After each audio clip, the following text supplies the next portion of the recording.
പടയ്ക്ക് മുൻപേ പടലപ്പിണക്കം ശക്തമാകുന്നു. പള്ളിക്കാരെ party പഠിപ്പിക്കേണ്ടെന്ന് zero Malabar സഭ. ലൈവ് 6ലേക്ക് സ്വാഗതം. നോക്കാം പ്രധാന തലക്കെട്ടുകൾ.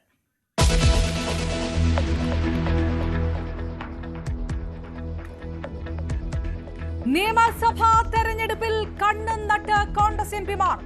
മന്ത്രി സ്ഥാനം ലക്ഷ്യമിട്ട് മത്സര രംഗത്തിറങ്ങാൻ നീക്കം. കോൺഗ്രസിൽ പുനഃസംഘടന അനിശ്ചിതത്വത്തിൽ. ഭാരവാഹി എണ്ണത്തിൽ ധാരണയാകാതെ മുതിർന്ന നേതാക്കൾ.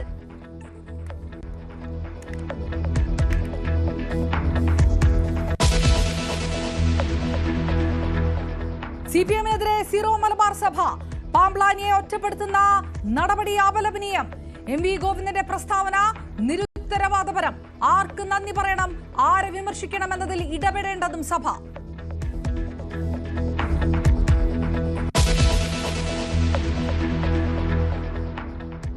എഡിജിപി എം.ആർ. അജിത് കുമാറിനെ വെള്ളപൂശിയ വിജിലൻസ് റിപ്പോർട്ട് പുറത്ത്.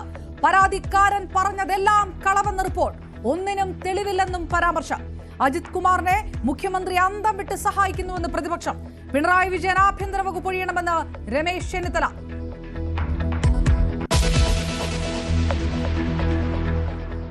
പ്രധാനമന്ത്രിക്കെതിരെ രൂക്ഷ വിമർശനവുമായി മുഖ്യമന്ത്രി. സ്വാതന്ത്ര്യത്തിന്റെ പിതൃത്വം സവർക്കർക്കും RSSനും ചാർത്തിക്കൊടുക്കാനുള്ള ശ്രമം ചരിത്ര നിഷേധം. സർക്കാർ ഗവർണർ പോരും കടുക്കുന്നു. സ്ഥിരം VC നിയമനത്തിൽ ഒരിഞ്ച് പിന്മാറാതെ ഇരുകൂട്ടരും.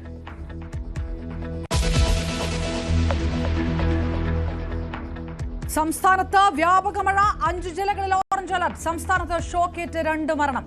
കോഴിക്കോട് അങ്കനവാടിയുടെ കോൺക്രീറ്റ് പാളി അടർന്നു വീണു. അമീബിക് മസ്തിഷ്ക ജ്വരം സ്ഥിരീകരിച്ച താമരശ്ശേരിയിൽ അതീവ ജാഗ്രത.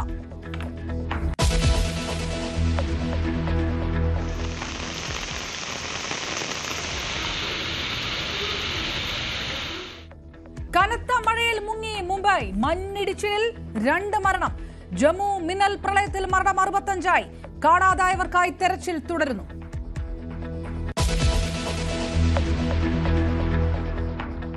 പാലക്കാട് കണ്ണില്ലാത്ത ക്രൂരത. ഓട്ടോ ഡ്രൈവർമാരുടെ പൂക്കൃഷി വ്യാപകമായി വെട്ടി നശിപ്പിച്ചെന്ന് പരാതി. സാമൂഹ്യ വിരുദ്ധർ വെട്ടിനിരത്തിയത് 350 ചെണ്ടുമല്ലി ചെടികൾ. പോലീസിൽ പരാതി നൽകി ഡ്രൈവർമാർ.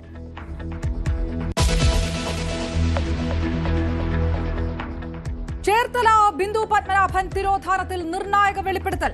ബിന്ദുവിന്റെ കോടികളുടെ സ്വത്തുക്കൾ സെബാസ്റ്റ്യൻ അടക്കമുള്ളവർ കൈക്കലാക്കി. ഭൂമി വിൽക്കാൻ സെബാസ്റ്റ്യനൊപ്പം ബിന്ദു എത്തിയതായി സതീശൻ. മൊഴിയെടുത്ത് ക്രൈംബ്രാഞ്ച്.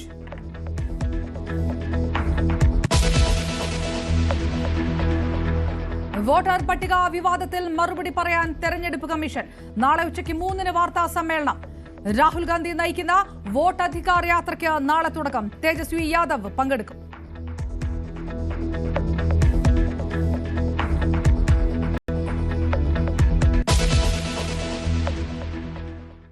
നോക്കാം വാർത്തകളിലേക്ക് വിശദമായി. സംസ്ഥാന രാഷ്ട്രീയത്തിലേക്ക് കണ്ണ് തടുകയാണ് കേരളത്തിൽ നിന്നുള്ള കോൺഗ്രസ് എംപിമാർ. ഇപ്പോൾ കേരളത്തിൽ ഭരണമാറ്റമുണ്ടാകുമെന്നുള്ള വിലയിരുത്തലിന്റെ അടിസ്ഥാനത്തിലാണ് ഇത്തവണത്തെ നിയമസഭാ തെരഞ്ഞെടുപ്പിൽ മത്സരിക്കാൻ എംപിമാരിൽ ചിലർ കരുക്കൾ നീക്കുന്നത്. ജയിച്ചാൽ മന്ത്രിസ്ഥാനം പ്രതീക്ഷിക്കുന്ന മുതിർന്ന നേതാക്കളാണ് പ്രധാനമായും ഇത്തരം നീക്കം നടത്തുന്നത്. കേരളത്തിൽ നിന്നുള്ള കോൺഗ്രസ് എംപിമാരിൽ പലരും വരുന്ന നിയമസഭാ തെരഞ്ഞെടുപ്പിൽ മത്സരിക്കാൻ ആഗ്രഹിക്കുന്നവരാണ്. അടൂർ പ്രകാശ്, കൊടിക്കുന്നിൽ സുരേഷ്, ആന്റോ ആന്റണി, ബെന്നി ബെഹനാൻ, MK രാഘവൻ, രാജ്മോഹൻ ഉണ്ണിത്താൻ, K സുധാകരൻ തുടങ്ങിയ നേതാക്കളൊക്കെയും അതിനുവേണ്ടിയുള്ള നീക്കങ്ങൾ നടത്തുന്നുണ്ട്. എന്തെല്ലാമാണ് ഇവർ ഇങ്ങനെ ഒരു ആഗ്രഹം പ്രകടിപ്പിക്കാനുള്ള കാരണം, ഇവർക്ക് വെല്ലുവിളികളായി നിൽക്കുന്നത് എന്നതുകൂടി പരിശോധിക്കാം. ഒന്നാമത്തെ കാരണം മന്ത്രിക്കുപ്പായം തുന്നി എംപിമാർ എന്നാണ് നമ്മൾ നൽകിയ തലക്കെട്ട്. കേരളത്തിൽ മത്സരിച്ച് ജയിച്ചാൽ അടൂർ പ്രകാശ് ആയാലും കൊടിക്കുന്നിൽ സുരേഷ് ആയാലും എല്ലാം മന്ത്രിയാവാനോ മുഖ്യമന്ത്രി ആവാനോ ഒക്കെ ഉള്ള സാധ്യത മുന്നിൽ കാണുന്നു എന്നുള്ളതാണ് ഏറ്റവും പ്രധാനപ്പെട്ട ഘടകമായി നിൽക്കുന്നത്. UDFന് ഭരണം കിട്ടും എന്നുള്ള പ്രതീക്ഷയിലാണ് ഈ എംപിമാരൊക്കെയും കേരളത്തിലേക്ക് മടങ്ങാൻ ആഗ്രഹിക്കുന്നത്. രണ്ടാമത്തത് മന്ത്രിയാവാം എന്നുള്ള ഒരു മോഹമാണ്. സ്വാഭാവികമായും കേന്ദ്രത്തിൽ MP ആയിരിക്കുന്നതിനേക്കാൾ പ്രധാനപ്പെട്ട ഒരു പോസ്റ്റാണ് സംസ്ഥാനത്തെ മന്ത്രിസ്ഥാനം. അതുതന്നെയാണ് പ്രധാനപ്പെട്ട രണ്ടാമത്തെ ഘടകം. മൂന്നാമത്തെ ഘടകം കേന്ദ്രത്തിൽ കാര്യമായ റോളില്ല എന്നുള്ളത് കൂടിയാണ്. പ്രതിപക്ഷത്തെ ഇനിയും 4 വർഷങ്ങൾ കൂടി ഇരിക്കേണ്ടി വരും. കേരളത്തിൽ ഭരണം കിട്ടിക്കഴിഞ്ഞാൽ ഇപ്പോഴുള്ള ഒരു പ്രാധാന്യം വീണ്ടും കുറയാനുള്ള സാധ്യത കൂടി അവർ മുന്നിൽ കാണുന്നുണ്ട്. മറ്റൊരു പ്രധാനപ്പെട്ട ഘടകം ജാതി സമവാക്യം നിർണായകം എന്നുള്ളതാണ്. കോൺഗ്രസിനെ സംബന്ധിച്ച് സ്ഥാനാർത്ഥി നിർണയത്തിൽ ജാതി സമവാക്യം ഏറ്റവും പ്രധാനമാണ്. ചില വിഭാഗങ്ങൾക്കെങ്കിലും അർഹമായ പ്രാതിനിധ്യമില്ല, അല്ലെങ്കിൽ അതിൻ്റെ പ്രധാനപ്പെട്ട നേതാക്കളില്ല എന്നുള്ള വാദം തന്നെയാണ് പ്രധാനമായും അടൂർ പ്രകാശ് ആയാലും K സുധാകരനായാലും കൊടുക്കുന്നിൽ സുരേഷ് ആയാലും ഒക്കെ ഉന്നയിക്കുന്നത്. അത് അവർ പ്രധാന ഒരു വിഷയമായി തന്നെ ഉന്നയിക്കുന്നുണ്ട്. അവർ ഇളവ് കിട്ടും എന്നുള്ള പ്രതീക്ഷിക്കുന്നതിന് കാരണവും ഇതൊക്കെ തന്നെയാണ്. മറ്റൊരു പ്രധാനപ്പെട്ട വിഷയം, കരുത്തന്മാർ ഇറങ്ങിയാൽ ജയസാധ്യത കൂടും. എം പിമാരൊക്കെ കേരളത്തിലേക്ക് മത്സരിക്കാൻ വരുന്നു എന്ന് വരുമ്പോൾ സ്വാഭാവികമായും കേരളത്തിൽ UDF അനുകൂലമായ ഒരു വിജയിക്കാൻ പോകുന്ന എന്നൊരു പ്രതീതി ഉണ്ടാവും എന്നവർ പ്രതീക്ഷിക്കുന്നുണ്ട്. തിരിച്ചടിയാവുന്ന ഏറ്റവും പ്രധാനപ്പെട്ട ഘടകം ഹൈക്കമാൻഡ് നിലപാടാണ്. ലോക്സഭയിൽ എം പിമാരുടെ എണ്ണത്തിൽ ഏതെങ്കിലും തരത്തിൽ കുറവ് വരുത്താൻ ഹൈക്കമാൻഡ് ഒരു കാരണവശാലും അനുവദിക്കില്ല എന്നത് തന്നെയാണ് ഏറ്റവും വലിയ തടസ്സമായി നിൽക്കുന്നത്. രണ്ടാമത്തെ വിഷയം, ഒഴിയുന്ന സീറ്റ് എങ്ങനെ നിലനിർത്തും എന്നുള്ളതാണ്. പല മണ്ഡലങ്ങളിലും ഇപ്പോഴത്തെ എം പിമാർ ഒഴിഞ്ഞാൽ ആ സീറ്റ് നിലനിർത്താൻ കഴിയുമോ എന്നുള്ള ആശങ്കയുണ്ട്. ആറ്റിങ്ങലടക്കമുള്ള മണ്ഡലങ്ങളിലൊക്കെ ഈ ആശങ്ക ശക്തമാണ്. അതുതന്നെയാണ് തടസ്സമായി നിൽക്കുന്ന രണ്ടാമത്തെ പ്രധാനപ്പെട്ട ഘടകം. മൂന്നാമത്തത്, ജനങ്ങളോട് എന്ത് വിശദീകരിക്കും എന്നുള്ളതാണ്. 5 വർഷത്തേക്ക് എം പിയായി തെരഞ്ഞെടുത്ത വിട്ട ആളുകൾ കൂട്ടത്തോടെ വന്ന് നിയമസഭാ തെരഞ്ഞെടുപ്പിലേക്ക് മത്സരിച്ചാൽ അത് ജനങ്ങളെ എങ്ങനെ ബോധ്യപ്പെടുത്തും എന്നുള്ള ഒരു ചോദ്യം പ്രധാനപ്പെട്ട ഒരു വിഷയമാണ്. നാലാമത്തെ വിഷയം, എം പിമാർ മത്സരിച്ചാൽ ജനം എതിരാകുമോ എന്നുള്ളതാണ്. എം പിമാർ വീണ്ടും അധികാരം ലഭിക്കുന്ന ഘട്ടത്തിലെല്ലാം ഒരേ ആളുകൾ തന്നെ വീണ്ടും വന്ന് മത്സരിക്കുന്നു എന്നുള്ളത് സ്വാഭാവികമായും ജനവികാരം എതിർക്കുമോ എന്നുള്ള ഒരു വിഷയം ഉയർന്നുണ്ട്. അഞ്ചാമത്തെ വിഷയം, സംസ്ഥാനത്ത് യുവനിരയടക്കം ഇവിടെ സീറ്റ് ആഗ്രഹിക്കുന്ന വലിയൊരു വിഭാഗം നേതാക്കൾ സ്വാഭാവികമായും ഒരേ ആളുകൾ തന്നെ വീണ്ടും മത്സരിക്കുന്നതിനെതിരെ എതിർപ്പ് ഉയർത്താനുള്ള സാധ്യതയുണ്ട്. അത് ഐക്യത്തെ അടക്കം ബാധിക്കാനുള്ള സാധ്യതയുണ്ട്. എന്തായാലും കേരളത്തിലെ പ്രധാനപ്പെട്ട എം പിമാരൊക്കെ കേരളത്തിൽ മത്സരിക്കാൻ ആഗ്രഹിക്കുന്നുണ്ട്. അതിൽ ചിലർക്കെങ്കിലും ചില ഇളവുകൾ ലഭ്യമാകും എന്നുള്ള പ്രതീക്ഷയിലാണ് അവർ നീങ്ങുന്നത്. ഏതായാലും ന്യൂസ് 18 വാർത്ത തള്ളാതെ UDF കൺവീനർ അടൂർ പ്രകാശിന്റെ പ്രതികരണം. മത്സരിക്കുന്ന കാര്യം ഹൈക്കമാൻഡ് തീരുമാനിക്കും. സ്ഥാനാർത്ഥിത്വ സാധ്യതയെക്കുറിച്ചുള്ള പഠനം നടക്കുകയാണെന്നും അടൂർ പ്രകാശ് പ്രതികരിച്ചു. കോൺഗ്രസ് പ്രസ്ഥാനം തീരുമാനം എടുക്കേണ്ടതാണ്. പാർട്ടിയുടെ തീരുമാനം എന്താണെന്ന് വെച്ചാലും ആ തീരുമാനം നടപ്പാക്കുക എന്ന ഉത്തരവാദിത്വമാണ് ഞങ്ങളെ പോലെയുള്ള ആളുകൾ അതിനെ തീരുമാനിക്കേണ്ടതായിട്ടുള്ളത്. അത് ആ ഉത്തരവാദിത്വങ്ങൾ ഏറ്റെടുത്തുകൊണ്ട് പാർട്ടി പ്രവർത്തനങ്ങളുമായി മുമ്പോട്ട് പോകുക. അതിപ്പോ ആരൊക്കെ മത്സരിക്കണം, എന്തൊക്കെ ആയിരിക്കണം, എങ്ങനെ ആയിരിക്കണം എന്നതിനെ കുറിച്ച് ഒന്നും ഇപ്പോൾ പറയാൻ പറ്റുന്ന കാര്യങ്ങളല്ല. അത് കോൺഗ്രസ് തീരുമാനം, ഹൈക്കമാൻഡും മറ്റും എടുക്കുന്ന തീരുമാനത്തിന്റെ അടിസ്ഥാനത്തിൽ മാത്രമായിരിക്കും അതിന് ഒരു പരിഹാര മാർഗങ്ങൾ ഉണ്ടാകുന്നത്. അതിപ്പോ പല ആളുകൾക്കും കേരളത്തിലേക്ക് വന്നാൽ കൊള്ളാമെന്ന ആഗ്രഹം ഉണ്ടാകും എന്ന കാര്യത്തിൽ ഒരു സംശയമില്ല. പക്ഷേ അത് കോൺഗ്രസ് ഹൈക്കമാൻഡാണ് അന്തിമമായ ഒരു തീരുമാനം എടുക്കാനുള്ളത്. അതിനുശേഷം കോൺഗ്രസ് പാർട്ടിയും UDFും എല്ലാവരും ഒന്നിച്ചിരുന്ന് തീരുമാനമെടുത്ത് അത് നടപ്പാക്കും. അത്രയേ ഉള്ളൂ. കോൺഗ്രസ് പുനഃസംഘടനയിൽ സമ്പൂർണ്ണ അനിശ്ചിതത്വം. ജില്ലകളിൽ നിന്ന് DCC നേതൃത്വം കൈമാറിയ ഭാരവാഹികളുടെ എണ്ണത്തിലെ ബാഹുല്യവും മുതിർന്ന നേതാക്കൾക്കിടയിൽ തുടരുന്ന തർക്കവുമാണ് അന്തിമ പട്ടിക തയ്യാറാക്കുന്നതിന് തടസ്സമായത്.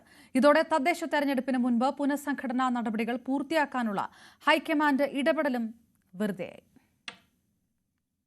വോട്ടർ പട്ടികയിൽ പേര് ചേർക്കുന്ന നടപടികൾ അവസാനിച്ച കഴിഞ്ഞ 12-ന് ശേഷം പ്രഖ്യാപിക്കാനിരുന്ന KPCC പുനഃസംഘടനാ പട്ടികയാണ് നേതാക്കൾക്കിടയിലെ അവസാനിക്കാത്ത തർക്കങ്ങളെ തുടർന്ന് അനിശ്ചിതമായി നീളുന്നത്. ഗ്രൂപ്പ് താൽപര്യങ്ങളടക്കം സംരക്ഷിച്ചുകൊണ്ട് ജില്ലകളിൽ നിന്ന് കൈമാറിയ ഭാരവാഹികളുടെ എണ്ണം ഗണ്യമായി ഉയർന്നതോടെയാണ് ഈ പരിഗണനാ ലിസ്റ്റിൽ നിന്ന് പട്ടിക തയ്യാറാക്കുക നേതൃത്വത്തിന് മുമ്പിൽ വെല്ലുവിളിയായി മാറിയത്. ഭാരവാഹി പട്ടികയുടെ പേരിൽ KC വേണുഗോപാൽ, K സുധാകരൻ പക്ഷങ്ങൾ നേർക്കുനേർ എത്തിയതോടെ പ്രതിസന്ധി കൂടുതൽ രൂക്ഷമായി. KPCC അധ്യക്ഷനായിരുന്നപ്പോൾ സുധാകരന്റെ അറ്റാച്ച്ഡ് സെക്രട്ടറിയായിരുന്ന K ജയന്ത് KC പക്ഷത്തേക്ക് മാറുകയും പുനഃസംഘടനയിൽ 11 KPCC വൈസ് പ്രസിഡന്റുമാരുടെ പട്ടികയിൽ ഇടം പിടിക്കുകയും ചെയ്തതോടെയാണ് സുധാകരൻ നിലപാട് കടുപ്പിച്ചത്. അധ്യക്ഷ സ്ഥാനമാറ്റവുമായി ബന്ധപ്പെട്ടുണ്ടായ തർക്കങ്ങളിൽ പരസ്യ പ്രതികരണം നടത്തി പാർട്ടിയെ വെട്ടിലാക്കിയ സുധാകരൻ പുനഃസംഘടനയുടെ പേരിലും സമാന നിലപാട് സ്വീകരിച്ചാൽ തദ്ദേശ തെരഞ്ഞെടുപ്പിന് ഒരുങ്ങുന്ന പാർട്ടിക്ക് അത് തലവേദനയായി മാറുമെന്ന തിരിച്ചറിവിലാണ് ഹൈക്കമാൻഡ് നേതൃത്വം സമവായ ചർച്ചകൾ തുടരുന്നത്. അതേസമയം ജയന്തിനെ പട്ടികയിൽ ഉൾപ്പെടുത്തിക്കൊണ്ടുള്ള ഒരു അനുനയ നീക്കവും താൻ അംഗീകരിക്കില്ലെന്ന നിലപാട് K സുധാകരൻ ദേശീയ നേതൃത്വത്തെ അറിയിച്ചതായാണ് വിവരം. അതിനിടെ തിരുവനന്തപുരം DCC അധ്യക്ഷ സ്ഥാനവുമായി ബന്ധപ്പെട്ട് നിലനിന്നിരുന്ന തർക്കം പരിഹരിക്കാൻ താൽക്കാലിക അധ്യക്ഷനായ N ശക്തനെ തുടരാൻ അനുവദിക്കാനുള്ള നീക്കത്തിനെതിരെ അദ്ദേഹം തന്നെ രംഗത്തെത്തിയതോടെ നേതൃത്വം വീണ്ടും വെട്ടിലായി. നിയമസഭാ തെരഞ്ഞെടുപ്പിൽ തന്നെ അവഗണിക്കാനുള്ള ശ്രമത്തിന്റെ ഭാഗമായാണ് അധ്യക്ഷ സ്ഥാനത്ത് നിലനിർത്താനുള്ള ശ്രമം നടക്കുന്നതെന്ന് ശക്തൻ ഹൈക്കമാൻഡ് പ്രതിനിധിയെ അറിയിച്ചതോടെ അനുനയ സാധ്യതയും അകലെയായി. ഭാരവാഹികളുടെ എണ്ണം 100 കടന്നാലും അത്ഭുതപ്പെടാനില്ലെന്ന് സൂചന നൽകിയ ഒരു പ്രവർത്തക സമിതി അംഗം എന്നിട്ടും തർക്കങ്ങൾ തുടരുകയാണെങ്കിൽ തൽസ്ഥിതി തുടരുന്നതല്ലേ ഭേദമെന്നായിരുന്നു അനൌദ്യോഗികമായി നടത്തിയ പ്രതികരണം.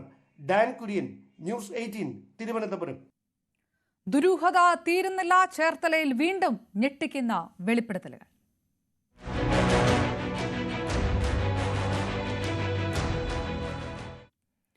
ചേർത്തല ബിന്ദു പത്മനാഭൻ തിരോധാനത്തിൽ നിർണായക വെളിപ്പെടുത്തൽ. തിരോധാനത്തിന് ശേഷം ബിന്ദുവിന്റെ കോടികൾ വിലമതിക്കുന്ന സ്വത്തുക്കൾ സെബാസ്റ്റ്യൻ അടക്കമുള്ളവർ കൈക്കലാക്കിയിരുന്നു. അത്തരത്തിൽ അമ്പലപ്പുഴയിലെ ഭൂമി സ്വന്തമാക്കിയ സതീശന്റേതാണ് വെളിപ്പെടുത്തൽ. 2005 മെയ് മാസത്തിനു ശേഷം ബിന്ദു ജീവനോടെ ഇല്ല എന്നാണ് അന്വേഷണ സംഘത്തിന്റെ വിലയിരുത്തൽ. എന്നാൽ 2006 ഭൂമി വിൽക്കാൻ സെബാസ്റ്റ്യനൊപ്പം ബിന്ദു എത്തിയതായി സതീശൻ ന്യൂസ് 18 പറഞ്ഞു. എഴുതി നൽകാതായതോടെ കോടതിയെ സമീപിച്ച് ഭൂമി സ്വന്തമാക്കിയെന്നും സതീശൻ വ്യക്തമാക്കി. ബിന്ദു പത്മനാഭൻ തിരോധാനവുമായി ബന്ധപ്പെട്ട ബിന്ദുവിന്റെ അമ്പലപ്പുഴയിലെ ഭൂമി വാങ്ങിയ സതീശൻ എന്ന വ്യക്തിയാണ് നമ്മളോട് പ്രതികരിക്കുന്നത്. സതീശൻ പറയുന്ന പല കാര്യങ്ങളും അന്വേഷണ സംഘം പറയുന്നതിൽ നിന്ന് വ്യത്യസ്തത ഉണ്ട് എന്നുള്ളതാണ്. ഒരു ക്രൈംബ്രാഞ്ച് ഓഫീസേഴ്സ് വന്നത് എൻ്റെ സഹോദരൻ ജയദേവൻ സെബാസ്റ്റ്യനുമായിട്ടുള്ള ബന്ധം വല്ലതും അറിയാവോ, അവർ തമ്മിൽ ഫൈനാൻഷ്യൽ ഇടപാടുണ്ടോ, അത് മാത്രമാണ് അവർ എൻ്റെ അടുത്ത് ചോദിച്ചിരിക്കുന്നത്. അത് പിന്നെ ചാനലുകാർ ഇവർ വന്നെന്നും സതീശൻ വസ്തു ഇടപാടുണ്ടെന്നും അത് ഇവരവിടെ ഊഹിച്ചെടുത്തെന്ന് എനിക്കറിയില്ല. 2005 മെയ്ക്ക് ശേഷം ബിന്ദു പത്മനാഭൻ ട്രഷറി അക്കൗണ്ടുകൾ പോലും ഉപയോഗിച്ചിട്ടില്ല എന്നുള്ളതാണ് അന്വേഷണ സംഘം പറയുന്നത്. എക്സ്പാർട്ടി വിധിക്ക് ശേഷം ഉണ്ടായ കാര്യങ്ങളെക്കുറിച്ച് പറയുന്നതാണ് കുറച്ചുകൂടി അതിനകത്ത് സംശയാസ്പദമായി തോന്നുന്നത്. ഈ പ്രോപ്പർട്ടി തന്റെ പേരിൽ കിട്ടാനായി താൻ കോടതിയിൽ കെട്ടിവെച്ച തുക, ആ തുക ബിന്ദു കൈപ്പറ്റിയിട്ടുണ്ട്. അതായത് 2010 ശേഷം ബിന്ദു കൈപ്പറ്റിയിട്ടുണ്ടെന്ന നിർണായകമായ വിവരം ഇയാൾ പങ്കുവെക്കുകയും ചെയ്യുന്നു. വസ്തുവിന്റെ പൈസ കോടതി കെട്ടിവെച്ചത് ഇവർ കൈപ്പറ്റിയിട്ടുണ്ട്. ബിന്ദു കൈപ്പറ്റിയിട്ടുണ്ട്. അത് വക്കീല പറഞ്ഞു. ഏത് വക്കീലാണ് അറിയിച്ചത്? അത് നമ്മുടെ ഹരിഹരപുത്രൻ. അത് ഞാൻ ചോദിച്ചായിരുന്നു. അത് കഴിഞ്ഞിങ്ങനെ ഏത് വർഷമാണ് കേസ് നടക്കുന്നത്? കേസ് നടക്കുന്നത് ഞാൻ കേസ് കൊടുത്തത് ഞാൻ പറഞ്ഞില്ലേ, OS 51 2007. അപ്പൊ അത് കഴിഞ്ഞിട്ട് ബിന്ദു ആ പണം കൈപ്പറ്റിയിട്ടുണ്ടെന്നുള്ളതാണ് വക്കീൽ പറഞ്ഞു. ബിന്ദു വിളിച്ച നമ്പർ ഒരു XX എന്നുള്ള അങ്ങനെ കാണിക്കുന്ന ഡിജിറ്റുകൾ കാണിക്കുന്ന അക്ഷരങ്ങൾ കാണിക്കുന്ന ഒരു നമ്പറിൽ നിന്നാണ് തനിക്ക് കോൾ വന്നതെന്ന് ഇദ്ദേഹം പറയുന്നു. അപ്പൊ ഞാൻ ബിന്ദുവിനെ വിളിച്ച ബിന്ദു എടുക്കണില്ല, ബിന്ദു ഫോണിൽ വരുന്നില്ല. സെബാസ്റ്റ്യനോട് പറഞ്ഞ് ബിന്ദു വിളിക്കാം. അപ്പൊ അവർ വിളിക്കുന്ന ഫോറിൻ നമ്പറാണെന്ന് എനിക്ക് തോന്നുന്നത്. XX എന്നൊക്കെ എഴുതി കാണിക്കണം. ബിന്ദു വിളിക്കുന്നത് എന്നെ വിളിച്ചു പറഞ്ഞ് എന്നോട് പറഞ്ഞ ഭാഷ ഇതാണ്. അഗ്രിമെന്റ് എഴുതി തന്നിട്ടുണ്ട്. ഞാൻ വന്നില്ലെങ്കിൽ എന്താ ചെയ്യേണ്ടത് നിങ്ങൾക്കറിയാൻ പറ്റില്ല, ഞാൻ പറഞ്ഞു തന്നു. അങ്ങനെ എത്ര നാൾ കോടതിയിൽ കേസ് പറഞ്ഞിട്ടാണ് സ്ഥലം നിങ്ങളുടെ പേരിലാവുന്നത്? അതൊരു 4 വർഷത്തോളം കേസ് പറഞ്ഞു. ഈ ബിന്ദു പത്മനാഭൻ തിരോധാനം മാത്രമല്ല സതീശനുമായി ബന്ധപ്പെട്ട സെബാസ്റ്റ്യനുമായി ഇടകലർന്ന് കിടക്കുന്നത്. മറ്റൊന്ന് സതീശന്റെ സഹോദരനായ ജയദേവന്റെ മരണവുമായി ബന്ധപ്പെട്ട ഒരു സംശയം കൂടി ക്രൈംബ്രാഞ്ച് സംഘത്തിനുണ്ട്. സെബാസ്റ്റ്യനുമായി ഒരുമിച്ചിരുന്ന് മദ്യപിച്ചു, ചേർത്തലയിലെ ബാറിൽ ഒരുമിച്ചിരുന്ന് തലേദിവസം രാത്രി മദ്യപിച്ചു എന്ന് പറഞ്ഞ ജയദേവനെ പിന്നീട് റെയിൽവേ ട്രാക്കിൽ മരിച്ച നിലയിലാണ് കണ്ടെത്തിയിട്ടുള്ളത്. FCI റിട്ടയർഡ് ആയ ഉദ്യോഗസ്ഥനല്ലായിരുന്നോ സഹോദരൻ? സർവീസിൽ ഇരിക്കുമ്പോഴാണ് മരിക്കുന്നത്. എന്താണ് നിങ്ങൾ ആരും അന്വേഷിച്ചില്ലേ? ദുരൂഹത കത്തോ കാര്യങ്ങളോ ഒന്നും കിട്ടിയില്ല? ഒന്നും കിട്ടിയില്ല. റെയിൽവേ ട്രാക്കിലാണ് കടന്നു വെച്ച പോയി. ആലപ്പുഴയിൽ നിന്നും ശരണ്യ സ്നേഹജൻ, ന്യൂസ് 18. CPM-നും പാർട്ടി സെക്രട്ടറി MV ഗോവിന്ദനുമെതിരെ Syro Malabar Sabha. Archbishop Mar Joseph പാംബ്ലാനിക്കെതിരെ CPM സംസ്ഥാന സെക്രട്ടറി അടക്കമുള്ളവർ നടത്തിവരുന്ന പ്രസ്താവനകൾ നിരുത്തരവാദപരവും തെറ്റിദ്ധാരണാജനകവുമാണെന്ന് സിറോ മലബാർ സഭ വാർത്താക്കുറിപ്പിൽ അറിയിച്ചു. വിവരങ്ങളുമായി ഡാനി പോൾ ചേർന്നു. ഡാനി, അങ്ങോട്ടും ഇങ്ങോട്ടും കൊടുത്തും തിരിച്ചു കൊടുത്തുമുള്ള പ്രതികരണങ്ങളിലേക്ക് സഭാ വക്താക്കളും പാർട്ടി നേതാക്കളും കടക്കുന്ന ഒരു സാഹചര്യം കഴിഞ്ഞ ഒരാഴ്ചയോളമായി കടക്കുന്നത് MV ഗോവിന്ദന്റെ പരാമർശങ്ങളിൽ അതീവ രൂക്ഷമായിട്ടുള്ള ഒരു വിമർശനത്തിലേക്ക് കൂടിയാണോ സഭ കടന്നിരിക്കുന്നത്? അതിൽ രാഷ്ട്രീയപരമായി കൂടി ഏതെങ്കിലും തരത്തിലുള്ള ഒരു മുന്നറിയിപ്പുണ്ടോ? അപർണ, ഇക്കാര്യത്തിൽ സഭ ഈ വാർത്താക്കുറിപ്പിൽ വളരെ കൃത്യമായി വ്യക്തമാക്കുന്ന ഒരു കാര്യമുണ്ട്. MV ഗോവിന്ദന്റേത് കേവലം സാന്ദർഭികമായ ഒരു പ്രസ്താവന മാത്രമല്ല എന്ന് പിന്നീടുണ്ടായ പ്രതികരണങ്ങൾ തെളിയിക്കുന്നു. അതുകൊണ്ട് ഇതൊരു ബോധപൂർവമായ രീതിയിലുള്ളത് ആണ് എന്ന് തന്നെയാണ് സഭയുടെ വിലയിരുത്തലായി നമ്മൾക്ക് മനസ്സിലാക്കേണ്ടത്.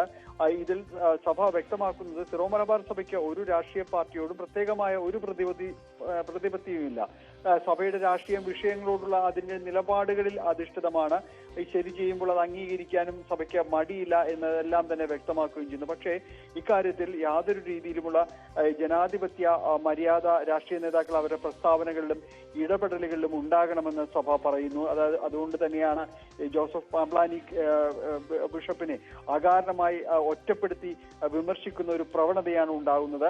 ഇതിൽ നിന്നുമെല്ലാം പിന്മാറണം എന്ന് സഭ ആവശ്യപ്പെടുകയും ചെയ്യുന്നുണ്ട്. ഈ വിഷയം ആവശ്യത്തിലധികം സംസാരിച്ച് കഴിഞ്ഞൊരു വിഷയമായിട്ട് തന്നെയാണ് മനസ്സിലാക്കുന്നത്. അതുകൊണ്ട് ഇതിൽ നിന്ന് പിന്മാറണം എന്നത് പറയുന്നു. ഇതിൽ വ്യക്തമായും തന്നെയും ഇതിൽ ജോസഫ് പാംപ്ലാനി കേന്ദ്ര മന്ത്രിമാർക്ക് നന്ദി പറഞ്ഞതെല്ലാം തന്നെ ഇതൊരു അനവസരത്തിൽ അടർത്തിയെടുത്തുകൊണ്ടുള്ളൊരു വിഷയമായിട്ടാണ് പലരും തന്നെ വ്യാഖ്യാനിക്കുന്നത്. ഇത് അധിക്ഷേപിക്കുവാനുള്ള CPM നേതാക്കളുടെ ഒരു ശ്രമം അത് അപലപനീയമാണ് എന്നതും സൂചിപ്പിക്കുകയും ചെയ്യുന്നുണ്ട്. ഏതായാലും കൃത്യമായൊരു മറുപടി തന്നെയാണ് സഭ ഇക്കാര്യത്തിൽ വ്യക്തമാക്കുന്നത്. ഇതിന്റെ ഒരു തുടർ പ്രതികരണങ്ങൾ എന്താണ് എന്നതാണ് ഇനി അറിയേണ്ടത്. CPM നേതാക്കൾ ഇതിന് മറുപടി പറയാൻ തയ്യാറാകുമോ അതോ ഈ വിഷയം ഇത് ഇവിടം കൊണ്ട് അവസാനിപ്പിക്കുമോ എന്നതാണ് ഇനി അറിയേണ്ടത്. അപർണ.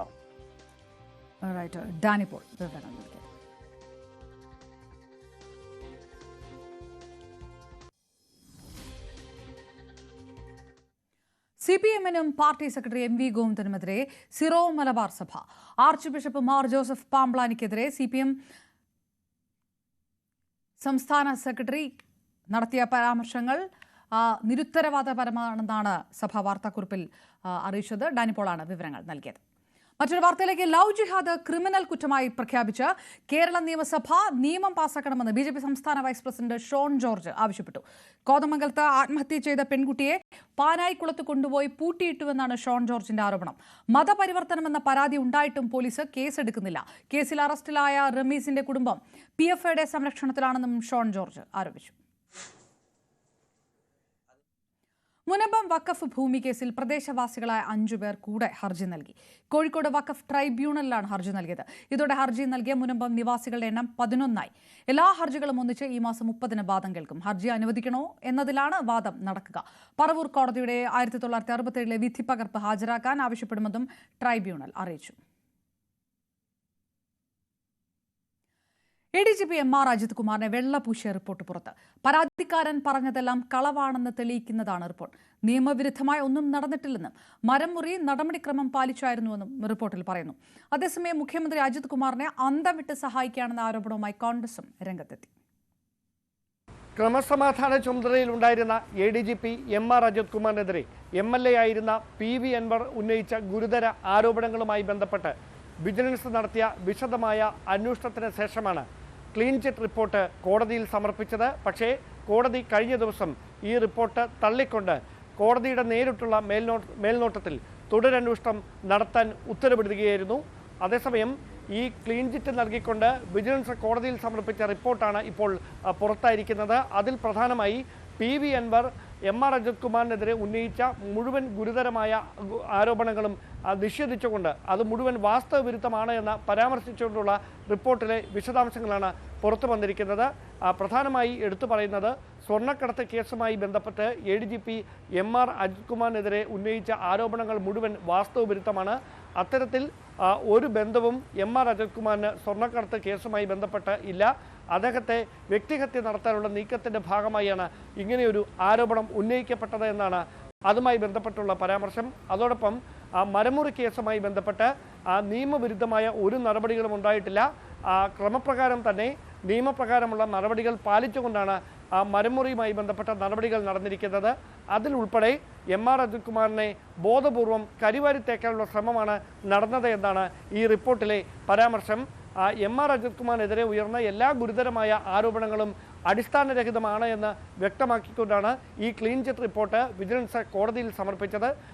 അത് തള്ളിക്കൊണ്ടാണ് കോടതിയുടെ ഭാഗത്ത് നിന്ന് നിർണായക ഇടപെടൽ കഴിഞ്ഞ ദിവസം ഉണ്ടായത്. അതേസമയം മുഖ്യമന്ത്രിയുടെ ഓഫീസിൽ നിന്ന് MR അജിത് കുമാറിനെ സംരക്ഷിക്കുന്നതിന് വേണ്ടി ബോധപൂർവമായ നീക്കമാണ് നടന്നുകൊണ്ടിരിക്കുന്നതെന്ന ആക്ഷേപം ഉന്നയിച്ചുകൊണ്ട് കോൺഗ്രസ് രംഗത്തെത്തിയിരിക്കുകയാണ്. ഗവൺമെന്റിന് ഏറ്റവും പ്രിയപ്പെട്ട ഒരു ഉദ്യോഗസ്ഥരാണ്. പ്രിയപ്പെട്ട എന്ന വാക്കിനേക്കാൾ ഉപരി വേണ്ടപ്പെട്ട ഉദ്യോഗസ്ഥരാണ്. വേണ്ടപ്പെട്ട ഉദ്യോഗസ്ഥനെ സംരക്ഷിക്കാൻ വഴിവിട്ട ഇടപെടലുകൾ നടത്തി. അത് കോടതി പൊക്കി പുറത്തു വന്നു. ഇനി ധാർമ്മികതയുടെ പേരിൽ ഇനി സാങ്കേതികത്വത്തിൻ്റെ പേരിലാണെങ്കിൽ മുഖ്യമന്ത്രിക്ക് തുടരാനുള്ള അർഹതയില്ല. ADGP MR അജിത് കുമാറിന് ക്ലീൻ ചിറ്റ് നൽകിയതിലെ കോടതി വിമർശനത്തിന്റെ അടിസ്ഥാനത്തിൽ പിണറായി വിജയൻ ആഭ്യന്തര വകുപ്പ് ഒഴിയണമെന്ന് രമേശ് ചെന്നിത്തല. കോടതി പരാമർശത്തെ തുടർന്നാണ് കെ മാണി രാജിവെച്ചത്. അന്വേഷണ റിപ്പോർട്ട് ശരിവെക്കാൻ മുഖ്യമന്ത്രിക്ക് അധികാരമില്ല. അജിത് കുമാറെ സഹായിക്കാൻ വിജിലൻസ് മാനുവൽ അട്ടിമറിച്ചതായി വിജിലൻസ് കോടതി വിമർശനം ഗൗരവമുള്ളതാണെന്ന് ചെന്നിത്തല പറഞ്ഞു. പ്രധാനമന്ത്രി നരേന്ദ്രമോദിക്കെതിരെ രൂക്ഷ വിമർശനവുമായി മുഖ്യമന്ത്രി പിണറായി വിജയൻ. സ്വാതന്ത്ര്യത്തിന്റെ പിതൃത്വം സവർക്കർക്കും RSSനും ചാർത്തിക്കൊടുക്കാനുള്ള ശ്രമം ചരിത്ര നിഷേധമാണെന്ന് മുഖ്യമന്ത്രി പറഞ്ഞു. ബ്രിട്ടീഷുകാർക്ക് പാദസേവ ചെയ്തവരെ മഹത്വവൽക്കരിക്കാൻ സ്വാതന്ത്ര്യദിനം തന്നെ തെരഞ്ഞെടുത്തത് സ്വാതന്ത്ര്യ സമരത്തെ അപമാനിക്കാനാണെന്നും ഇതുകൊണ്ടൊന്നും വർഗീയ സംഘടനയെ വെള്ളപൂശാനാവില്ലെന്നും മുഖ്യമന്ത്രി വിമർശിച്ചു. ഗുരുതര പിഴവുമായി SCRT 4ാം ക്ലാസ് കൈപ്പുസ്തകം. സുഭാഷ് ചന്ദ്രബോസ് ഇന്ത്യ വിട്ടത് ബ്രിട്ടനെ ഭയന്നിട്ടാണെന്നാണ് കൈപ്പുസ്തകത്തിൽ പറയുന്നത്. വിദ്യാർത്ഥികളെ പഠിപ്പിക്കാൻ അധ്യാപകർക്ക് നിർദ്ദേശം നൽകുന്ന ഹാൻഡ്ബുക്കിലാണ് ഇങ്ങനെ ഒരു പിഴവ് ഉണ്ടായിരിക്കുന്നത്. സ്വാതന്ത്ര്യ സമരവുമായി ബന്ധപ്പെട്ടും ഇന്ത്യയുടെ ചരിത്രവുമായി ബന്ധപ്പെട്ടും പഠിപ്പിക്കുന്ന ഭാഗത്താണ് വലിയ പിഴവ്. പിഴവ് സംഭവിച്ചു എന്ന് SCRT സമ്മതിക്കുന്നുണ്ട്. അതെങ്ങനെ സംഭവിച്ചു എന്ന കാര്യത്തിൽ അന്വേഷണം നടത്തുമെന്നാണ് SCRT വ്യക്തമാക്കുന്നത്. അതിൽ ഈ തിരുത്തലുണ്ടാകുമെന്നും SCRT വ്യക്തമാക്കുന്നു. ഇങ്ങനെ സുഭാഷ് ചന്ദ്രബോസിനെ പറ്റി പറയുന്ന ഭാഗം ഇങ്ങനെയാണ്: സമാധാനപരമായ സമരങ്ങളിലൂടെ അല്ല, മറിച്ച് ആയുധമെടുത്തുള്ള പോരാട്ടത്തിലൂടെ സ്വാതന്ത്ര്യം നേടാൻ കഴിയുമെന്ന് വിശ്വസിച്ച് അതിനുവേണ്ടി ആയുധ സംഘങ്ങൾക്ക് രൂപം നൽകിയ വീരനായകനായിരുന്നു സുഭാഷ് ചന്ദ്രബോസ്. ബ്രിട്ടീഷുകാർക്കെതിരെ തീവ്രമായ പ്രതിഷേധങ്ങൾ സംഘടിപ്പിച്ചതിന് 11 തവണ അദ്ദേഹത്തിന് ജയിൽവാസം അനുഭവിക്കേണ്ടി വന്നു. കോൺഗ്രസിൻ്റെ പ്രസിഡന്റായിരുന്ന അദ്ദേഹം പിന്നീട് ആ സ്ഥാനം രാജിവെച്ച് ഫോർവേഡ് ബ്ലോക്ക് എന്ന പുതിയ പാർട്ടി രൂപീകരിച്ചു. ബ്രിട്ടീഷ് ഭരണകൂടത്തെ ഭയന്ന് ജർമ്മനിയിലേക്ക് പലായനം ചെയ്ത അദ്ദേഹം പിന്നീട് ഇന്ത്യൻ നാഷണൽ ആർമി എന്ന സൈന്യ സംഘടന രൂപീകരിച്ച് ബ്രിട്ടനെതിരെ പോരാടി. നേതാജി എന്ന വിശേഷണത്തിൽ അദ്ദേഹം അറിയപ്പെട്ടു. ഇന്നൊക്കെ വലിയ പുകഴ്ത്തലുകൾ ഉള്ളപ്പോഴും ബ്രിട്ടീഷ് ഭരണകൂടത്തെ പേടിച്ച് അദ്ദേഹം ഇന്ത്യ വിട്ടുപോയി എന്ന പരാമർശമാണ് വിവാദമാകുന്നത്. അവിടെയാണ് വലിയ ഗുരുതരമായ ചരിത്ര നിഷേധവും പിഴവുമുള്ളത്. നമുക്കറിയാം, സുഭാഷ് ചന്ദ്രബോസിനെ പോലെ ധീരനായ ഒരു സ്വാതന്ത്ര്യ സമര സേനാനികൾ കുറവാണ്. അദ്ദേഹം അത്രയധികം ധീരനായി സായുധ വിപ്ലവത്തിലൂടെ തന്നെ ഇന്ത്യയ്ക്ക് സ്വാതന്ത്ര്യം നേടിയെടുക്കണമെന്ന കർശനമായ നിലപാടുണ്ടായിരുന്ന നേതാവ് കൂടിയാണ്. കോൺഗ്രസിൻ്റെ അധ്യക്ഷനായിരിക്കുമ്പോഴും ആ പാർട്ടി വിട്ടുപോകാനുള്ള കാരണവും അതുതന്നെയാണ്. സായുധ പോരാട്ടത്തിലൂടെ ഇന്ത്യക്ക് സ്വാതന്ത്ര്യം നേടിയെടുക്കാൻ കഴിയുമെന്ന ധീര നിലപാടെടുത്ത സ്വാതന്ത്ര്യ സമര സേനാനിയാണ് സുഭാഷ് ചന്ദ്രബോസ്. അദ്ദേഹത്തെയാണ് ഇത്തരത്തിൽ തീർത്തും തെറ്റിദ്ധരിപ്പിക്കുന്ന, ചരിത്രത്തെ വളച്ചൊടിക്കുന്ന തരത്തിലുള്ള ബ്രിട്ടീഷ് ഭരണകൂടത്തെ ഭയന്ന് നാടുവിട്ടുപോയി എന്ന പരാമർശമുള്ള പുസ്തകം. സ്വാഭാവികമായും ഈ പുസ്തക പരാമർശം പിൻവലിക്കാൻ തന്നെയാണ് SCRT തയ്യാറെടുക്കുന്നത്. വലിയ വിമർശനങ്ങൾ ഇതിൻ്റെ പേരിൽ ഉയർന്നു കഴിഞ്ഞു. അതിനെതിരെ ഈ ഗുരുതരമായ പിഴവ് വരുത്തിയ ആർക്കെതിരെ നടപടി ഉണ്ടാകുമോ എന്നാണ് ഇനി അറിയേണ്ടത്. രാജ്ഭവനിലെ വിരുന്ന് മുഖ്യമന്ത്രിയും മന്ത്രിമാരും ബഹിഷ്കരിച്ചതോടെ സർക്കാർ ഗവർണർ പോരുക്കെടുക്കുന്നു. സർവകലാശാലകളിലെ വൈസ് ചാൻസലർ നിയമനത്തെ ചൊല്ലിയുള്ള തർക്കത്തിന്റെ ബാക്കി പത്രമായിരുന്നു ബഹിഷ്കരണം. ഡിജിറ്റൽ ടെക്നിക്കൽ യൂണിവേഴ്സിറ്റികളിൽ സ്ഥിരം VC നിയമനത്തെ ചൊല്ലിയുള്ള തർക്കം സുപ്രീം കോടതിയിലാണ്. സമവായത്തിന് ഇരുപക്ഷവും തയ്യാറാകണമെന്ന് കോടതി ആവശ്യപ്പെട്ടിട്ടും 1 ഇഞ്ച് പോലും പിന്മാറാൻ സർക്കാരോ ഗവർണറോ തയ്യാറായിട്ടില്ല. സർവകലാശാല വിഷയത്തിൽ ഗവർണറും സർക്കാരും തമ്മിലുള്ള തർക്കത്തിന് തൊട്ടു പിന്നാലെയാണ് അറ്റ് ഹോം ഗവർണറുടെ വിരുന്ന്. സ്വാതന്ത്ര്യ ദിനത്തിൽ ഗവർണർ നടത്തുന്ന പൗരപ്രമുഖർക്കും സർക്കാരിലെ പ്രധാനികൾക്കും വേണ്ടിയുള്ള വിരുന്ന് മുഖ്യമന്ത്രിയും മന്ത്രിമാരും ബഹിഷ്കരിച്ചത്. ഇന്നലെ മുഖ്യമന്ത്രി എത്തുമെന്ന പ്രതീക്ഷയിലായിരുന്നു രാജ്ഭവൻ ഉണ്ടായിരുന്നത്. അതിനനുസരിച്ചുള്ള ക്രമീകരണങ്ങൾ പോലീസിന്റെ ഭാഗത്തും ഉണ്ടായിരുന്നു. പക്ഷേ മുഖ്യമന്ത്രിയോ മന്ത്രിമാരോ വിരുന്നിന് എത്തിയില്ല. സർവകലാശാല വിഷയത്തിൽ ഗവർണറുമായുള്ള ഏറ്റുമുട്ടലിന്റെ പശ്ചാത്തലത്തിലാണ് മുഖ്യമന്ത്രിയും മന്ത്രിമാരും വിരുന്നിൽ നിന്ന് വിട്ടുനിന്നത്. ഏറ്റവും പ്രധാനപ്പെട്ട കാര്യം, നേരത്തെ സർവകലാശാലകളുടെ കാര്യത്തിൽ VC-മാർ തീരുമാനിക്കടക്കമുള്ള കാര്യങ്ങളിൽ സമവായം ഉണ്ടാകണം. സമവായത്തിന്റെ അടിസ്ഥാനത്തിൽ സർക്കാരും ഗവർണറും ഒരുമിച്ച് പോകണം. വിദ്യാർത്ഥികളുടെ ഭാവിയാണ് വലുത്. അത് കരുതി ഒരുമിച്ച് പോകണമെന്ന് സുപ്രീം കോടതി നിർദ്ദേശിക്കുന്നു. പക്ഷേ അതിനുള്ള ചില ശ്രമങ്ങൾ സർക്കാരും ഗവർണറും തുടങ്ങി വച്ചെങ്കിലും അത് പാതി വഴിയിൽ അവസാനിക്കുകയാണ്. ഇനി സമവായമല്ല, ഏറ്റുമുട്ടലാണ് തങ്ങളുടെ പാതയെന്ന് ഇരു കൂട്ടരും വ്യക്തമാക്കുന്നതാണ് ഇന്നലെ ഉണ്ടായ സംഭവവികാസങ്ങൾ. മുഖ്യമന്ത്രി മന്ത്രിമാരും ഈ വിരുന്ന് ബഹിഷ്കരിക്കുന്നു. തിങ്കളാഴ്ച സർവകലാശാല ഡിജിറ്റൽ ടെക്നിക്കൽ സർവകലാശാലകളിലെ സ്ഥിര VC നിയമനത്തിലുള്ള പാനൽ രാജ്ഭവൻ സുപ്രീം കോടതി കൈമാറും. സർക്കാരും പാനൽ തയ്യാറാക്കിയിട്ട് സർക്കാരും പാനൽ കൈമാറും. ഏതായാലും വിട്ടുവീഴ്ചയ്ക്കില്ലെന്ന് ഇരു കൂട്ടരും ഒരുപോലെ വ്യക്തമാക്കുകയാണ്. ഏറ്റുമുട്ടലിൻ്റെ പാതയിലൂടെ തന്നെയാകും ഇനിയും മുന്നോട്ട് പോവുക. 2 സർവകലാശാലകൾക്ക് മാത്രമല്ല, മറ്റു സർവകലാശാലകളുടെ കാര്യത്തിലും സ്ഥിര VC നിയമനം നടക്കേണ്ടതുണ്ട്. അപ്പോഴും ഒരു സമവായത്തിൻ്റെ വഴിയിലേക്ക് പോകാൻ ഇരു കൂട്ടരും തയ്യാറാകില്ല എന്ന സൂചനയായി തന്നെയാണ് മുഖ്യമന്ത്രിയുടെ ഇന്നലത്തെ ബഹിഷ്കരണത്തെ കാണേണ്ടത്. ചീഫ് സെക്രട്ടറി മാത്രമാണ് സംസ്ഥാന സർക്കാരിനെ പ്രതിദാനം ചെയ്ത് അവിടെ പങ്കെടുത്തത്. ഓർഡിനൻസുകൾ സർക്കാരിൻ്റെ വളരെ പ്രധാനപ്പെട്ട ഓർഡിനൻസുകൾ ഗവർണറുടെ പരിഗണനയിലുണ്ട്, ബില്ലുകൾ പരിഗണനയിലുണ്ട്. അത്തരം കാര്യങ്ങളിലും അനുകൂല തീരുമാനം ഉണ്ടായിട്ടില്ല. ഏതായാലും ഇപ്പോഴത്തെ തർക്കം കൂടുതൽ മൂർച്ഛിപ്പിക്കുന്ന, കൂടുതൽ ശക്തമാക്കുന്ന നടപടിയാണ് ഇന്നലെ സർക്കാരിൻ്റെ ഭാഗത്തു നിന്നും ഉണ്ടായത്. കനത്ത മഴ തുടരുന്ന മുംബൈയിൽ മണ്ണിടിഞ്ഞ് 2 മരണം. നഗരത്തിന്റെ പല ഭാഗങ്ങളിലും വെള്ളക്കെട്ട് രൂക്ഷമായതോടെ ജനജീവിതം ദുസ്സഹമായി. മുംബൈയിൽ റെഡ് അലർട്ടും താനെയിൽ ഓറഞ്ച് അലർട്ടും തുടരുകയാണ്.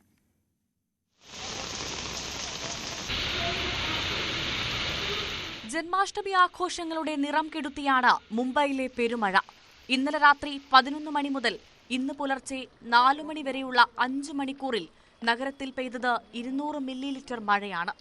ഇതോടെ നവി മുംബൈ, ദാദർ, അന്തേരി, കിങ് സർക്കിൾ എന്നിവിടങ്ങളിലെ താഴ്ന്ന പ്രദേശങ്ങൾ വെള്ളത്തിനടിയിലായി. പലയിടത്തും റോഡ് ഗതാഗതം താറുമാറായി. ട്രാക്കുകളിൽ വെള്ളം കയറിയതോടെ സബ് അർബൻ ട്രെയിൻ സർവീസുകൾ താളം തെറ്റി. മുംബൈ വിമാനത്താവളത്തിന്റെ പ്രവർത്തനത്തെയും വെള്ളക്കെട്ട് ബാധിച്ചു. ബ്രിഹാൻ മുംബൈ കോർപ്പറേഷൻ പരിധിയിലെ വിഗ്രഹോളിയിൽ പുലർച്ചെയുണ്ടായ മണ്ണിടിച്ചിലിൽ 2 പേരുടെ ജീവനാണ് നഷ്ടപ്പെട്ടത്. മുംബൈക്ക് പുറമെ സമീപ ജില്ലകളായ താനെ, റായ്ഗഡ്, പാൽഘർ, രത്നഗിരി എന്നിവിടങ്ങളിലും കനത്ത മഴ തുടരുകയാണ്. അടുത്ത ദിവസം മഴ തുടരുമെന്നാണ് കാലാവസ്ഥാ വകുപ്പിന്റെ മുന്നറിയിപ്പ്. National desk, news 18. ജമ്മുകാശ്മീരിലെ കിഷ്ത്വാറിൽ മേഘവിസ്ഫോടനത്തെ തുടർന്നുണ്ടായ മിന്നൽ പ്രളയത്തിൽ മരിച്ചവരുടെ എണ്ണം 65ആയി. കാണാതായ 200ഓളം പേർക്ക് വേണ്ടിയുള്ള തെരച്ചിൽ തുടരുകയാണ്. അപകടത്തിൽപ്പെട്ട ഭൂരിഭാഗവും ക്ഷേത്രത്തിലേക്ക് എത്തിയ തീർത്ഥാടകരാണ്. 150ഓളം പേർക്ക് പ്രളയത്തിൽ പരിക്കേറ്റിരുന്നു. 200-ലേറെ പേരെ പ്രദേശത്തു നിന്നും സുരക്ഷിത കേന്ദ്രങ്ങളിലേക്ക് മാറ്റി.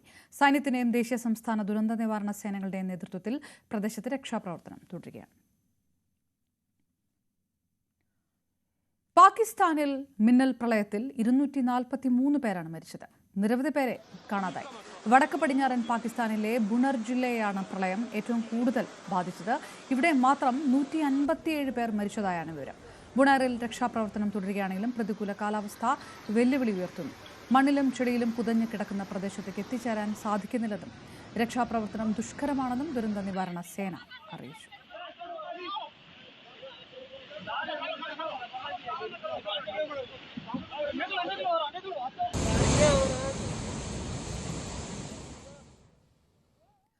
സംസ്ഥാനത്ത് കാലവർഷം വീണ്ടും സജീവമാകുകയാണ്.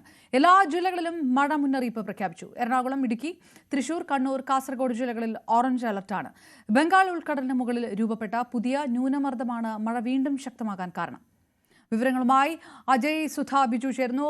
അജയ്, പ്രധാനപ്പെട്ട എന്തെല്ലാം അലർട്ടുകളാണ് ഇനിയുള്ള വരും മണിക്കൂറുകളിലും ദിവസങ്ങളിലും സംസ്ഥാനത്തുള്ളത്? അപർണ, ചെറിയൊരു ഇടവേളയ്ക്ക് ശേഷമാണ് സംസ്ഥാനത്ത് കാലവർഷം ശക്തമാകുന്നത്. ബംഗാൾ ഉൾക്കടലിൽ രൂപപ്പെട്ട ന്യൂനമർദ്ദമാണ് ഇപ്പോൾ ഉണ്ടായ പുതിയ മഴ ശക്തമാകുന്നതിന് കാരണമായിട്ടുള്ളത്. ഛത്തീസ്ഗഡ്, തെക്കൻ ഛത്തീസ്ഗഡ് തീരത്തിന് അടുത്താണ് ഇപ്പോൾ ഈ ന്യൂനമർദ്ദം സ്ഥിതി ചെയ്യുന്നത്. ഇത് വൈകാതെ ഇതിൻ്റെ ശക്തി കുറയുകയും ഓഗസ്റ്റ് 18ഓടുകൂടി ഗുജറാത്ത് തീരത്തേക്ക് ഇതൊരു ചക്രവാത ചുഴിയായി മാറി ഗുജറാത്ത് തീരത്തേക്ക് പോവുകയും ചെയ്യും. അതുവരെ ശക്തമായിട്ടുള്ള മഴ കേരളത്തിൻ്റെ പല ഭാഗങ്ങളിലും പെയ്യും എന്നാണ് നിലവിൽ അറിയിപ്പ് ലഭിച്ചിട്ടുള്ളത്. അതിനുശേഷം പുതിയ ന്യൂനമർദ്ദം ബംഗാൾ ഉൾക്കടലിൽ അടുത്തതായി രൂപം കൊള്ളാൻ സാധ്യതയുണ്ട് ഓഗസ്റ്റ് 18ഓടുകൂടി. പിന്നീട് അതിനുശേഷം പുതിയ ന്യൂനമർദ്ദം രൂപപ്പെട്ടതിന് ശേഷം വീണ്ടും മഴ ശക്തിയായി തന്നെ തുടരും. അതുകൊണ്ട് തന്നെ ഓഗസ്റ്റ് 20 വരെ ജാഗ്രത പാലിക്കണം എന്നൊരു നിർദ്ദേശമാണ് കാലാവസ്ഥാ വകുപ്പ് നൽകിയിട്ടുള്ളത്. ഓഗസ്റ്റ് 20 വരെ ഒറ്റപ്പെട്ട ശക്തമായിട്ടുള്ള മഴ തുടരും എന്നാണ് അറിയിപ്പ് നൽകിയിട്ടുള്ളത്. നിലവിൽ കേരള തീരത്തും അതുപോലെ തന്നെ ലക്ഷദ്വീപ് തീരത്തും ജാഗ്രതാ നിർദ്ദേശമുണ്ട്. മത്സ്യത്തൊഴിലാളികളോട് കടലിൽ മത്സ്യബന്ധനത്തിന് പോകരുത് എന്ന് പറഞ്ഞിട്ടുണ്ട്. മുല്ലപ്പെരിയാർ ഡാമിൻ്റെ ജലനിരപ്പ് ഇപ്പോൾ 135 അടി പിന്നിട്ടിട്ടുണ്ട്. 136 അടി ആകുമ്പോൾ ഈ വെള്ളം തുറന്നുവിടുമെന്നാണ് തമിഴ്നാട് ജലസേചന വകുപ്പ് അറിയിച്ചിട്ടുള്ളത്. അതുകൊണ്ട് തന്നെ ഇടുക്കിയുടെ വിവിധ പ്രധാനമായിട്ടും പെരിയാർ തീരങ്ങളിൽ താമസിക്കുന്നവരെ ഇന്ന് രാത്രി 8 മണിയോടുകൂടി സുരക്ഷിത കേന്ദ്രങ്ങളിലേക്ക് മാറ്റണമെന്ന് ജില്ലാ കളക്ടർ നിർദ്ദേശം നൽകിയിട്ടുണ്ട്. 883 കുടുംബങ്ങളിലെ 3220 പേരെയാണ് സുരക്ഷിത സ്ഥാനങ്ങളിലേക്ക് മാറ്റണം എന്ന അറിയിപ്പ് നൽകിയിട്ടുള്ളത്. മാത്രമല്ല പത്തനംതിട്ടയിലുള്ള കക്കി ഡാമിൻ്റെ 2 ഷട്ടറുകൾ തുറന്നിട്ടുണ്ട്. ഈ പമ്പ തീരത്തുള്ളവരോട് ജാഗ്രത പാലിക്കണം എന്നൊരു നിർദ്ദേശം നൽകിയിട്ടുണ്ട്. നാളെ പീച്ചി, ബാണാസുര ഡാമുകളുടെ ഷട്ടർ തുറക്കും എന്നറിയിച്ചിട്ടുണ്ട്. ഇടുക്കി മലയോര പ്രദേശങ്ങളിൽ താമസിക്കുന്നവർ താമസിക്കുന്നവർക്ക് പ്രത്യേക ജാഗ്രതാ നിർദ്ദേശം നൽകിയിട്ടുണ്ട്. താഴ്ന്ന മേഖലയിൽ താമസിക്കുന്നവരിടത്തും ജാഗ്രതാ നിർദ്ദേശം നൽകിയിട്ടുണ്ട്. ഇന്ന് രാത്രി മൂന്നാർ ഗ്യാപ്പ് റോഡിലൂടെയുള്ള ഗതാഗതം താൽക്കാലികമായി നിരോധിച്ചിട്ടുണ്ട്. വിനോദസഞ്ചാര കേന്ദ്രങ്ങളിലേക്കും അപകട സാധ്യതയുള്ള മേഖലകളിലേക്കും പോകുന്നവരോട് ജാഗ്രത പാലിക്കണം എന്നൊരു അറിയിപ്പ് നൽകിയിട്ടുണ്ട്. എന്തായാലും ഓഗസ്റ്റ് 20 വരെ കാലവർഷം ശക്തിയായി തന്നെ തുടരും എന്നാണ് അറിയിപ്പ്. അപർണ. അജയാണ് വിവരങ്ങൾ നൽകിയത്. സംസ്ഥാനത്ത് ഇതിനിടെ ഷോക്കേറ്റ് 2 മരണവും റിപ്പോർട്ട് ചെയ്തിരിക്കുന്നു. കോഴിക്കോട് വടകര തോടന്നൂർ സ്വദേശി ഉഷ ആശാരിക്കണ്ടി, നെയ്യാറ്റിൻകര ദാലുമുഖം സ്വദേശി രാഹുൽ വിജയൻ എന്നിവരാണ് മരിച്ചത്. ഉഷ വീട്ടുമുറ്റം വൃത്തിയാക്കുന്നതിനിടെ പൊട്ടിവീണ വൈദ്യുതി കമ്പിൽ തട്ടിയാണ് അപകടമുണ്ടായത്. വിഴിഞ്ഞം ആഴിമല ക്ഷേത്രത്തിലെ ജീവനക്കാരനാണ് മരിച്ച രാഹുൽ വിജയൻ. പ്രഷർ പമ്പ് ഉപയോഗിച്ച് ക്ഷേത്ര പരിസരം വൃത്തിയാക്കുന്നതിനിടെ ഷോക്കേറ്റു എന്നാണ് നിഗമനം. ഇന്ന് പുലർച്ചെ രാഹുലിനെ അബോധാവസ്ഥയിൽ കണ്ടെത്തുകയായിരുന്നു. ആശുപത്രിയിൽ എത്തിച്ചെങ്കിലും മരണം സ്ഥിരീകരിച്ചു. ഷോക്കേറ്റത് നമ്മൾ ഈ വാട്ടർ ഗൺ എന്ന് പറയുന്ന ഒരു സംഭവം വെച്ചിട്ട് 1-ാം തീയതിക്ക് മുമ്പ് ഒന്ന് ക്ലീൻ ചെയ്യുന്ന പരിപാടിയുണ്ട്. അങ്ങനെ ക്ലീൻ ചെയ്തുകൊണ്ട് നിന്നപ്പോഴാണ് ഈ വാട്ടർ ഗണ്ണിൽ എങ്ങനെയാണെന്നറിയില്ല, അതിനകത്ത് ദുരുപയോഗം ഉണ്ടോ എന്ന് പോലും ഞാനിപ്പോൾ സംശയിക്കുന്നു. എങ്ങനെയാണെന്നറിയില്ല, അവൻ അവിടെ ഷോക്കേറ്റ് തറയിൽ കിടന്നു. മരിച്ചതിന് ശേഷമാണ് കണ്ടതെന്ന് അറിയപ്പെടുന്നു. എന്നാലും ഉടനെ തന്നെ പല ആശുപത്രികളിലും ഇവരെടുത്തുകൊണ്ട് പോയി. ചെന്ന് നോക്കി അവസാനം അനന്തപുരിയിൽ വെച്ചിട്ട് ആണ് കൺഫേം ചെയ്തത്. 4ാം ക്ലാസ്സുകാരുടെ മരണകാരണം അമീബിക് മസ്തിഷ്ക ജ്വരമെന്ന് സ്ഥിരീകരിച്ചതോടെ കോഴിക്കോട് താമരശ്ശേരിയിൽ അതീവ ജാഗ്രത. രോഗത്തിന്റെ ഉറവിടം കണ്ടെത്താൻ ആരോഗ്യവകുപ്പ് ശ്രമം തുടങ്ങി. കുട്ടി കുളിച്ചുവെന്ന് കരുതുന്ന കുളത്തിലെ വെള്ളത്തിന്റെ സാമ്പിളുകൾ ആരോഗ്യവകുപ്പ് ശേഖരിച്ചു. പനി ബാധിച്ച് മെഡിക്കൽ കോളേജിൽ നിരീക്ഷണത്തിലായിരുന്ന കുട്ടിയുടെ ബന്ധുക്കൾ ഉൾപ്പെടെ 4 പേരെ ഡിസ്ചാർജ് ചെയ്തു. ബുധനാഴ്ച സ്കൂൾ വിട്ടുവന്നതിന് പിന്നാലെയാണ് താമരശ്ശേരിയിലെ 4ാം ക്ലാസ്സുകാരിയായ അനയ്ക്ക് പനിയുടെ ലക്ഷണങ്ങൾ കണ്ടു തുടങ്ങിയത്. തുടർന്ന് വ്യാഴാഴ്ച രാവിലെ കുട്ടിയെ താമരശ്ശേരി താലൂക്ക് ആശുപത്രിയിൽ എത്തിച്ചെങ്കിലും വൈകുന്നേരത്തോടുകൂടി കുട്ടിയുടെ ആരോഗ്യനില വഷളാവുകയും കോഴിക്കോട് മെഡിക്കൽ കോളേജ് ആശുപത്രിയിലേക്ക് കൊണ്ടുപോവുകയും ചെയ്തു. പിന്നീട് കോഴിക്കോട് മെഡിക്കൽ കോളേജ് ആശുപത്രിയിൽ വെച്ച് മരണം സംഭവിക്കുകയും ചെയ്തു. കുട്ടിയുടെ മരണകാരണം എന്തെന്ന് വ്യക്തമാകുന്നതിനായി പോസ്റ്റ്മോർട്ടം ചെയ്തപ്പോൾ പോസ്റ്റ്മോർട്ടം റിപ്പോർട്ട് പ്രകാരം മസ്തിഷ്ക ജ്വരം ബാധിച്ചാണ് കുട്ടി മരിച്ചതെന്ന് കണ്ടെത്തി. പിന്നീട് കോഴിക്കോട് മെഡിക്കൽ കോളേജ് ആശുപത്രിയിലെ മൈക്രോബയോളജി ലാബിൽ നടത്തിയ പരിശോധനയിലാണ് കുട്ടി മരിച്ചത് മസ്തിഷ്ക ജ്വരം ബാധിച്ചാണെന്ന് വ്യക്തമാവുകയും ചെയ്ത്. ഇതേ തുടർന്നാണ് കുട്ടിക്ക് രോഗം ബാധിച്ചത് എവിടെ നിന്ന് കണ്ടെത്താനുള്ള പരിശോധനകൾ താമരശ്ശേരിയിൽ ആരംഭിച്ചത്. കുട്ടിയുടെ വീടിന് സമീപത്ത് തന്നെയുള്ള ഒരു കുളത്തിൽ ഏതാനും ദിവസങ്ങൾക്ക് മുമ്പ് കുട്ടി കുളിച്ചിരുന്നു. ഇവിടെ നിന്നാണോ രോഗബാധ ഉണ്ടായതെന്ന ഒരു സംശയമാണുള്ളത്. ഇതിന്റെ അടിസ്ഥാനത്തിൽ ആരോഗ്യവകുപ്പ് ഉദ്യോഗസ്ഥർ സ്ഥലത്തെത്തി കുളത്തിലെ വെള്ളത്തിന്റെ സാമ്പിളുകൾ ശേഖരിക്കുകയും വിദഗ്ധ പരിശോധനയ്ക്കായി അയക്കുകയും ചെയ്തു. ഈ കുട്ടിയുടെ വീടിന് സമീപ പ്രദേശങ്ങളിലുള്ള ആളുകളിൽ പനിബാധ അല്ലെങ്കിൽ മറ്റ് രോഗലക്ഷണങ്ങൾ പ്രകടമായ ആളുകളുണ്ടോ എന്നുള്ള സർവേയും നടത്തുകയാണ്. ഒപ്പം ഈ കുട്ടി കുളിച്ച കുളത്തിന്റെ സ്ഥലത്തിന്റെ ഉടമയായ ഗൃഹനാഥനും ചെറിയ പനിയുടെ ലക്ഷണങ്ങൾ പ്രകടമാണ്. ഇദ്ദേഹത്തെയും നിരീക്ഷണത്തിലാക്കിയിട്ടുണ്ട്. നേരത്തെ കുട്ടിയെ ആശുപത്രിയിൽ പ്രവേശിപ്പിച്ച സമയത്ത് തന്നെ വീട്ടിലെ ബന്ധു അടക്കം മറ്റ് ചിലർക്ക് കൂടി 4 പേർ കൂടി ഈ പനിയുടെ ലക്ഷണങ്ങൾ കണ്ടിരുന്നു. ഇതേ തുടർന്ന് കോഴിക്കോട് മെഡിക്കൽ കോളേജ് ആശുപത്രിയിൽ ഇവരെയും നിരീക്ഷണത്തിലാക്കിയിരുന്നു. എന്നാൽ പനി ലക്ഷണങ്ങൾ ഇല്ലാതായതുകൂടി മറ്റ് പരിശോധനയിൽ കൃത്യമായ ഫലം ലഭിച്ച് അല്ലെങ്കിൽ അമീബിക് മസ്തിഷ്ക ജ്വരമോ മറ്റ് അസുഖങ്ങളോ ഇല്ലെന്ന് കണ്ടെത്തിയതിനെ തുടർന്ന് ഇവരെ ഡിസ്ചാർജ് ചെയ്യുകയും ചെയ്തിട്ടുണ്ട്. എന്തായാലും അതീവ ജാഗ്രതയാണ് ഇതുമായി ബന്ധപ്പെട്ട് ആരോഗ്യവകുപ്പ് പുലർത്തുന്നത്. ഉള്ളിയിൽ അങ്കനവാടിയുടെ കോൺക്രീറ്റ് പാളി അടർന്നു വീണു. അപകടം നടക്കുമ്പോൾ കുട്ടികൾ ഇല്ലായിരുന്നു. കെട്ടിടത്തിന്റെ ശോചാവസ്ഥയിൽ അധികാരികൾക്ക് പരാതി നൽകിയെങ്കിലും നടപടി ഉണ്ടായില്ലെന്ന് നാട്ടുകാർ. 15 കുട്ടികളാണ് ഈ അംഗനവാടിയിൽ പഠിക്കുന്നത്. രാവിലെ അധ്യാപകർ എത്തുമ്പോൾ കോൺക്രീറ്റ് പാളി അടർന്ന നിലയിലായിരുന്നു.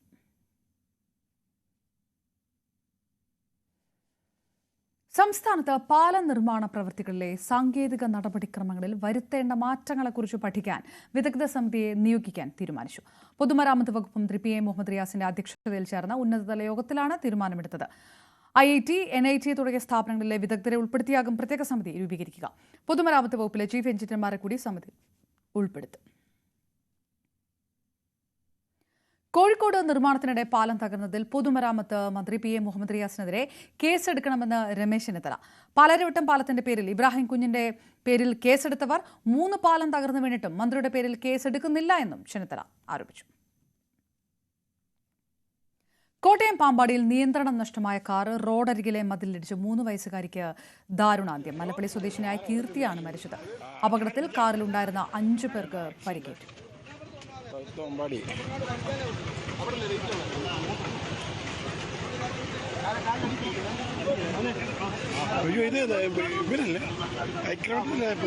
അജിത്തിന്റെ പെങ്ങളാ അജിത്തിന്റെ പെങ്ങളാണ് അജിത്തിന്റെ പെങ്ങളാ അജിത്തിന്റെ പെങ്ങളാ ഐക്യലോട്ടത്തില് അജിത്തിന്റെ പെങ്ങളാ. കൊല്ലം തട്ടാമല ദേശീയപാതയിൽ നിയന്ത്രണം വിട്ട ലോറി മറ്റൊരു ലോറിയിലിടിച്ച് ഡ്രൈവർക്ക് ദാരുണാന്ത്യം. എറണാകുളം കുമ്പളങ്ങി സ്വദേശി മാക്സൺ ജോസഫാണ് മരിച്ചത്. ഒരാൾക്ക് പരിക്കേറ്റു. പാഴ്സൽ ലോറിയും ഗ്യാസ് കയറ്റി വന്ന ലോറിയും തമ്മിലായിരുന്നു കൂട്ടിയിടി. പുലർച്ചെ 5:30 ദേശീയപാതയിൽ തട്ടാമല സ്കൂളിനടുത്തായിരുന്നു അപകടം. പാഴ്സൽ ലോറിയിൽ കുടുങ്ങിപ്പോയ ഡ്രൈവറെ ഫയർഫോഴ്സ് സംഘമെത്തി വെട്ടിപ്പൊളിച്ചാണ് പുറത്തെടുത്തത്.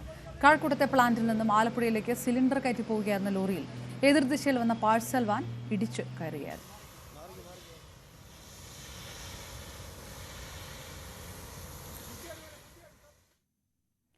കാലടിയിൽ KSRTC ബസ് ഇടിച്ച് മധ്യവയസ്കൻ മരിച്ചു.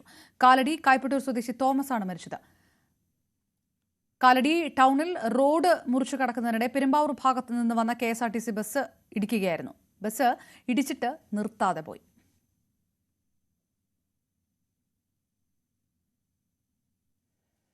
ഓണവിപണി ലക്ഷ്യമിട്ട് ഓട്ടോറിക്ഷ ഡ്രൈവർമാർ നടത്തിയ പൂക്കൃഷി വ്യാപകമായി നശിപ്പിച്ചതായി പരാതി. പാലക്കാട് പരുത്തിപ്പുള്ളിയിലാണ് സംഭവം. 350 ചെണ്ടുമല്ലി ചെടികൾ വെട്ടിവീഴ്ത്തിയ നിലയിൽ ഇന്ന് രാവിലെയാണ് കണ്ടെത്തിയത്. സംഭവത്തിൽ ഓട്ടോറിക്ഷ ഡ്രൈവർമാർ കോട്ടായി പോലീസിൽ പരാതി നൽകി. രാവിലെ വന്ന് നോക്കിയപ്പോൾ പന്നി തട്ടിയതാണ് വന്ന് നോക്കിയപ്പോൾ എല്ലാം തട്ടി നിരത്തിയിരിക്കുന്നു. തട്ടി നിരത്തിയവർക്ക് പന്നി തട്ടിയതല്ല, അരിവാൾ കൊണ്ട് വെട്ടി നശിപ്പിച്ചിരിക്കുകയാണ്. ഇന്നലെ ഓരോ കൂട്ടർ ഫ്ലാഗ് ഉയർത്താൻ വേണ്ടിയിട്ട് കുറച്ച് പൂ ചോദിച്ചായിരുന്നു. അപ്പോൾ അപ്പുറത്തുള്ളവർക്ക് 100 രൂപയ്ക്ക് ഞങ്ങൾ കൊടുത്തായിരുന്നു. അപ്പോൾ അവരുടെ അടുത്തും പൈസ വേണമെന്ന് പറഞ്ഞു. പൈസയെ ചോദിച്ചു, അത് പറഞ്ഞ് കട്ട് ചെയ്തു. അത് മാത്രമേ ഞങ്ങൾക്ക് ശത്രുതയുള്ളൂ, വേറെ ആരും ശത്രുതയില്ല. കടുത്ത ആരോപണം നേരിടുന്നതിനിടെ കേന്ദ്ര തെരഞ്ഞെടുപ്പ് കമ്മീഷൻ നാളെ വാർത്താസമ്മേളനം നടത്തും. നാളെ ഉച്ചയ്ക്ക് 3 മണിക്കാണ് വാർത്താസമ്മേളനം. രാഹുൽ ഗാന്ധി ഉയർത്തിയ വോട്ട് കവർച്ച ആരോപണത്തിൽ കടുത്ത പ്രതിരോധത്തിലാണ് കമ്മീഷൻ. ഇതുവരെയുള്ള കോടതി നടപടികളും കമ്മീഷന്റെ നടപടികൾക്ക് അനുകൂലമല്ല. ഈ വർഷം ഫെബ്രുവരിയിൽ മുഖ്യ തെരഞ്ഞെടുപ്പ് കമ്മീഷനായി ചുമതലയേറ്റ ശേഷം ഗ്യാനേഷ് കുമാർ ആദ്യമായിട്ടാണ് മാധ്യമങ്ങൾക്ക് മുന്നിലെത്തുക. ലോക്സഭ നിയമസഭാ തെരഞ്ഞെടുപ്പുകളിൽ വോട്ട് കവർച്ച നടത്തിയെന്ന ആരോപണത്തിന് പുറമെ ബീഹാറിലെ വോട്ടർ പട്ടിക ക്രമക്കേട് വിവാദത്തിനും കമ്മീഷൻ മറുപടി നൽകിയേക്കും. ബീഹാർ നിയമസഭാ തെരഞ്ഞെടുപ്പ് അടുത്തിരിക്കെ രാഹുൽ ഗാന്ധി നയിക്കുന്ന വോട്ട് അധികാർ യാത്രയ്ക്ക് നാളെ തുടക്കം. വോട്ടർ പട്ടിക പരിഷ്കരണവും വോട്ടർ പട്ടികയിലെ ക്രമക്കേടും ഉയർത്തിയാണ് യാത്ര. RJD നേതാവ് തേജസ്വി യാദവും രാഹുലിനൊപ്പം ഈ യാത്രയിൽ ഉണ്ടാകും. ഉപരാഷ്ട്രപതി തെരഞ്ഞെടുപ്പിനുള്ള സ്ഥാനാർത്ഥിയെ തീരുമാനിക്കാൻ നാളെ BJP പാർലമെന്ററി ബോർഡ് യോഗം ചേരും. പ്രധാനമന്ത്രി നരേന്ദ്രമോദി, ആഭ്യന്തരമന്ത്രി അമിത്ഷാ, പ്രതിരോധ മന്ത്രി രാജ്നാഥ് സിംഗ്, മറ്റ് പാർലമെന്ററി ബോർഡ് അംഗങ്ങൾ എന്നിവർ യോഗത്തിൽ പങ്കെടുക്കും. നേരത്തെ പ്രധാനമന്ത്രി നരേന്ദ്രമോദിക്കും BJP അധ്യക്ഷൻ JP നദ്ദയ്ക്കും ഉപരാഷ്ട്രപതി സ്ഥാനാർത്ഥിയെ തീരുമാനിക്കാനുള്ള പൂർണ്ണ അധികാരം നൽകി പ്രമേയം ഏകകണ്ഠേന പാസാക്കിയിരുന്നു. ചന്ദ്രബാബു നായിഡു, നിതീഷ് കുമാർ തുടങ്ങിയവരുമായി പ്രധാനമന്ത്രി യോഗത്തിനിടെ സംസാരിച്ചേക്കും. BJPയിലെ ഒരു നേതാവിനെ തന്നെ ഉപരാഷ്ട്രപതിയായി നിശ്ചയിക്കുമെന്നാണ് സൂചന. നാമനിർദ്ദേശ പത്രിക നൽകാൻ എല്ലാ NDA മുഖ്യമന്ത്രിമാരോടും ഉപമുഖ്യമന്ത്രിമാരോടും ഡൽഹിയിലെത്താൻ BJP നിർദ്ദേശം നൽകിയിട്ടുണ്ട്. ഇന്ത്യ സഖ്യത്തിന്റെ സ്ഥാനാർത്ഥിയെപ്പറ്റിയുള്ള ചർച്ചയ്ക്ക് നേതാക്കളുടെ യോഗം തിങ്കളാഴ്ച ചേരും. അന്തിമ കരാറിലെത്താനാകാതെ US പ്രസിഡന്റ് ഡൊണാൾഡ് ട്രംപും റഷ്യൻ പ്രസിഡന്റ് വ്ളാഡിമിർ പുടിനും തമ്മിലുള്ള നിർണായക ചർച്ച അവസാനിച്ചു. ചർച്ചയിൽ വലിയ പുരോഗതി ഉണ്ടായെന്നും വൈകാതെ തന്നെ ലക്ഷ്യം കാണാനാവുമെന്നും ഇരു നേതാക്കളും സംയുക്ത വാർത്താ സമ്മേളനത്തിൽ പറഞ്ഞു. അടച്ചിട്ട മുറിയിൽ 3 മണിക്കൂറോളം നീണ്ട ചർച്ചയ്ക്ക് ശേഷമായിരുന്നു ഇരു നേതാക്കളുടെയും പ്രതികരണം. ചരിത്രമുറങ്ങുന്ന അലാസ്കയിൽ പ്രതീക്ഷകൾ നാമ്പിടുന്ന നയതന്ത്ര ചർച്ചകൾക്കാണ് അവസരമൊരുക്കിയത്. ഉദ്വേഗത്തോടെ ലോകമുറ്റുനോക്കിയ ചർച്ച അന്തിമമാക്കാനായില്ലെങ്കിലും നയതന്ത്രത്തിന്റെ ഹൈ വോൾട്ടേജ് താപത്തിൽ -12 നിന്ന അലാസ്കയിൽ മഞ്ഞുരുകിയെന്ന് കരുതാം.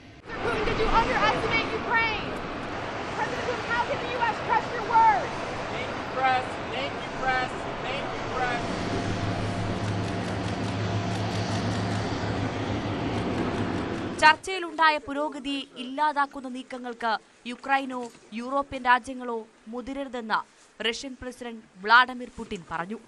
ദീർഘകാലത്തേക്കുള്ള സമാധാനമുണ്ടാവണമെങ്കിൽ ഈ സംഘർഷങ്ങളുടെ മൂലകാരണങ്ങൾ ഇല്ലാതാവണം. യുക്രൈൻ തങ്ങളുടെ സഹോദര രാജ്യമാണ്.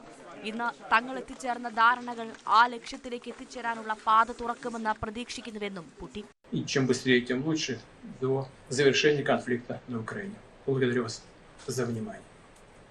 യുക്രൈൻ പ്രസിഡന്റ് വ്ളോഡിമിർ സെലൻസ്കിയുമായും നാറ്റോ രാജ്യങ്ങളുമായി സംസാരിക്കുമെന്ന് വ്യക്തമാക്കിയ ട്രംപ് പുടിനെ ഒരിക്കൽ പോലും വിമർശിക്കാൻ തയ്യാറായില്ല. So there's no deal until there's a deal. I will call up NATO in a little while. I will call up the various people that I think are appropriate, and I'll of course call up President Zelensky and tell him about today's meeting. It's ultimately up to them. അടുത്ത ചർച്ച ഉടനുണ്ടാകുമെന്ന സൂചനകളും ഇരു നേതാക്കളും നൽകുന്നുണ്ട്. രണ്ടാം ഘട്ട ചർച്ച മോസ്കോയിലാകാമെന്ന് Putin പറഞ്ഞെങ്കിലും ട്രംപ് സമ്മതം മൂളിയിട്ടില്ല. ഈ ചർച്ചയിൽ യുക്രൈൻ പ്രസിഡന്റ് സെലൻസ്കിയെ കൂടി പങ്കെടുപ്പിക്കാനാണ് ട്രംപിന്റെ നീക്കം. അതേസമയം അലാസ്കയിലെ സോവിയറ്റ് സൈനികരുടെ കുഴിമാടങ്ങളിൽ റീത്ത് സമർപ്പിച്ച ശേഷമാണ് പുടിൻ തന്റെ വിമാനത്തിലേക്ക് മടങ്ങിയത്. News desk, news 18. കൂടുതൽ വാർത്തകൾക്ക് മുൻപ് വീണ്ടും ഇടവേള.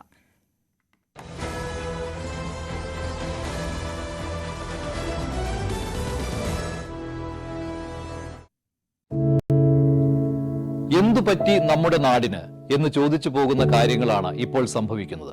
എന്തൊക്കെയാണ് നമ്മുടെ യുവതലമുറ തെരുവുകളിൽ കാട്ടിക്കൂട്ടുന്നത്? കൊല്ലാൻ പോലും മടികാട്ടാത്ത ഇവർ സ്വബോധത്താൽ ഇങ്ങനെയൊന്നും ചെയ്യില്ല.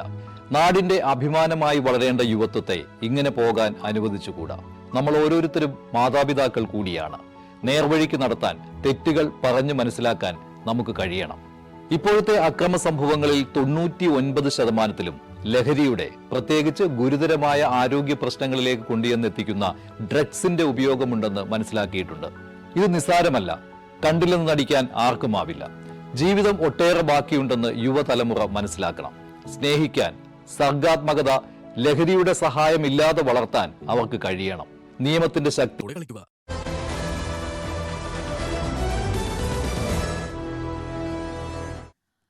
താരസംഘടനയായ അമ്മയുടെ തലപ്പത്തേക്ക് സ്ത്രീകൾ എത്തിയതിൽ പ്രതികരിക്കാനില്ല എന്ന് നടി ഭാവന.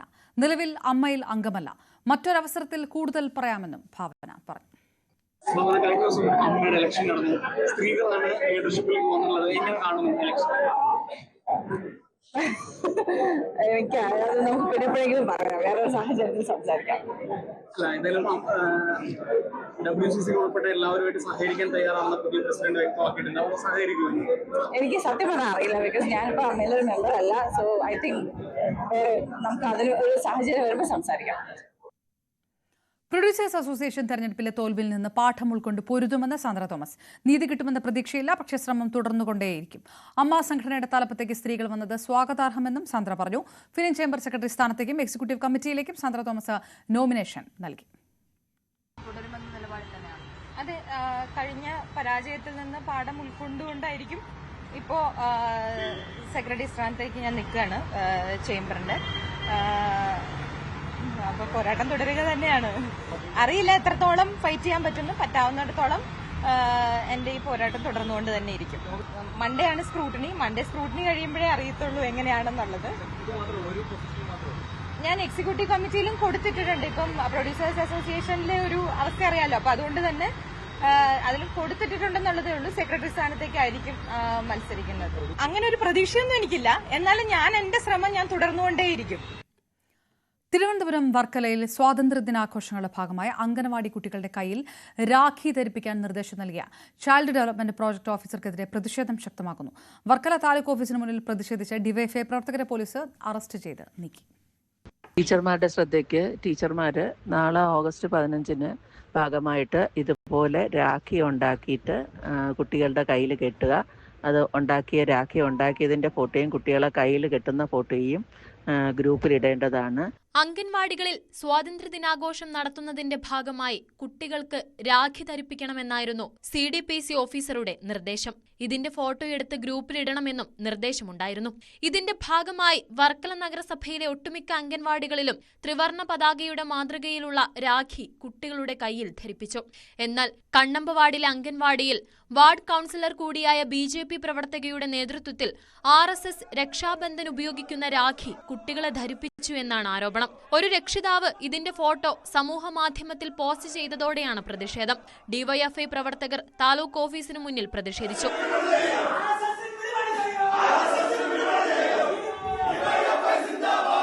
ന്യൂസ് 18 വർക്കല.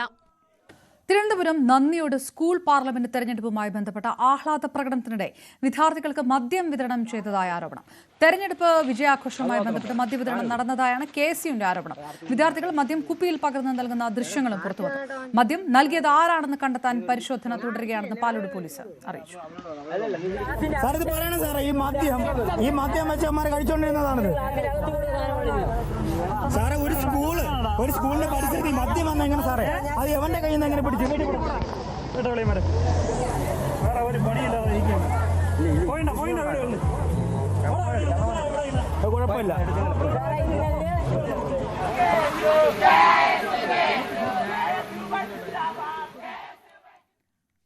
സംഘപരിവാറിന്റെ നാവായി വെള്ളാപ്പള്ളി മാറുന്നുവെന്ന് VD സതീശൻ. പ്രത്യക്ഷത്തിൽ വെള്ളാപ്പള്ളിയും പരോക്ഷമായി CPMും സംഘപരിവാർ അജണ്ട നടപ്പാക്കുന്നു. രണ്ടും UDF എതിർക്കുമെന്നും VD സതീശൻ പറഞ്ഞു. ഇടുക്കിയിലെ ഭൂപ്രശ്നങ്ങൾ എങ്ങനെ നിയമപരമായി കൈകാര്യം ചെയ്യണമെന്നതിനെക്കുറിച്ച് UDFന് ധാരണയുണ്ടെന്നും VD സതീശൻ വ്യക്തമാക്കി. ഇതൊരു സംഘപരിവാർ അജണ്ട അവര് പ്രത്യക്ഷത്തിൽ പറയും. ഈ ഹെയ്റ്റ് ക്യാമ്പയിനാണ്, വിദ്വേഷം ഉണ്ടാക്കാൻ, ജാതി മതങ്ങൾ തമ്മിലുള്ള വിദ്വേഷം ഉണ്ടാക്കാൻ വേണ്ടി സംഘപരിവാറിന്റെ പ്രത്യക്ഷത്തിലുള്ള ഒരു അജണ്ട. അത് പരോക്ഷമായി കേരളത്തിന്റെ CPMന്റെ കൂടി അജണ്ടയാണ്. ഇത് രണ്ടും ഒരുമിച്ച് പറയുന്നു, അത്രയല്ല. ആരും പറയരുത്, ആരും അത് പറയരുത്. ആരത് പറഞ്ഞാലും ഞങ്ങളത് ആര് പറഞ്ഞാലും കേരളത്തിലെ ജനങ്ങളെ തമ്മിൽ ഭിന്നിപ്പിക്കാൻ വിദ്വേഷത്തിന്റെ ക്യാമ്പയിനുമായി ആരിറങ്ങിയാലും ഞങ്ങൾ അവരെ ചേർത്ത് കൊടുക്കും. ഒരാളെ ഞങ്ങൾക്ക് ഭയമില്ല, ഒരാളെ. വെള്ളാപ്പള്ളി നടേശനെതിരെ രൂക്ഷ വിമർശനവുമായി കത്തോലിക്ക Congress global director father Philip Kabeel.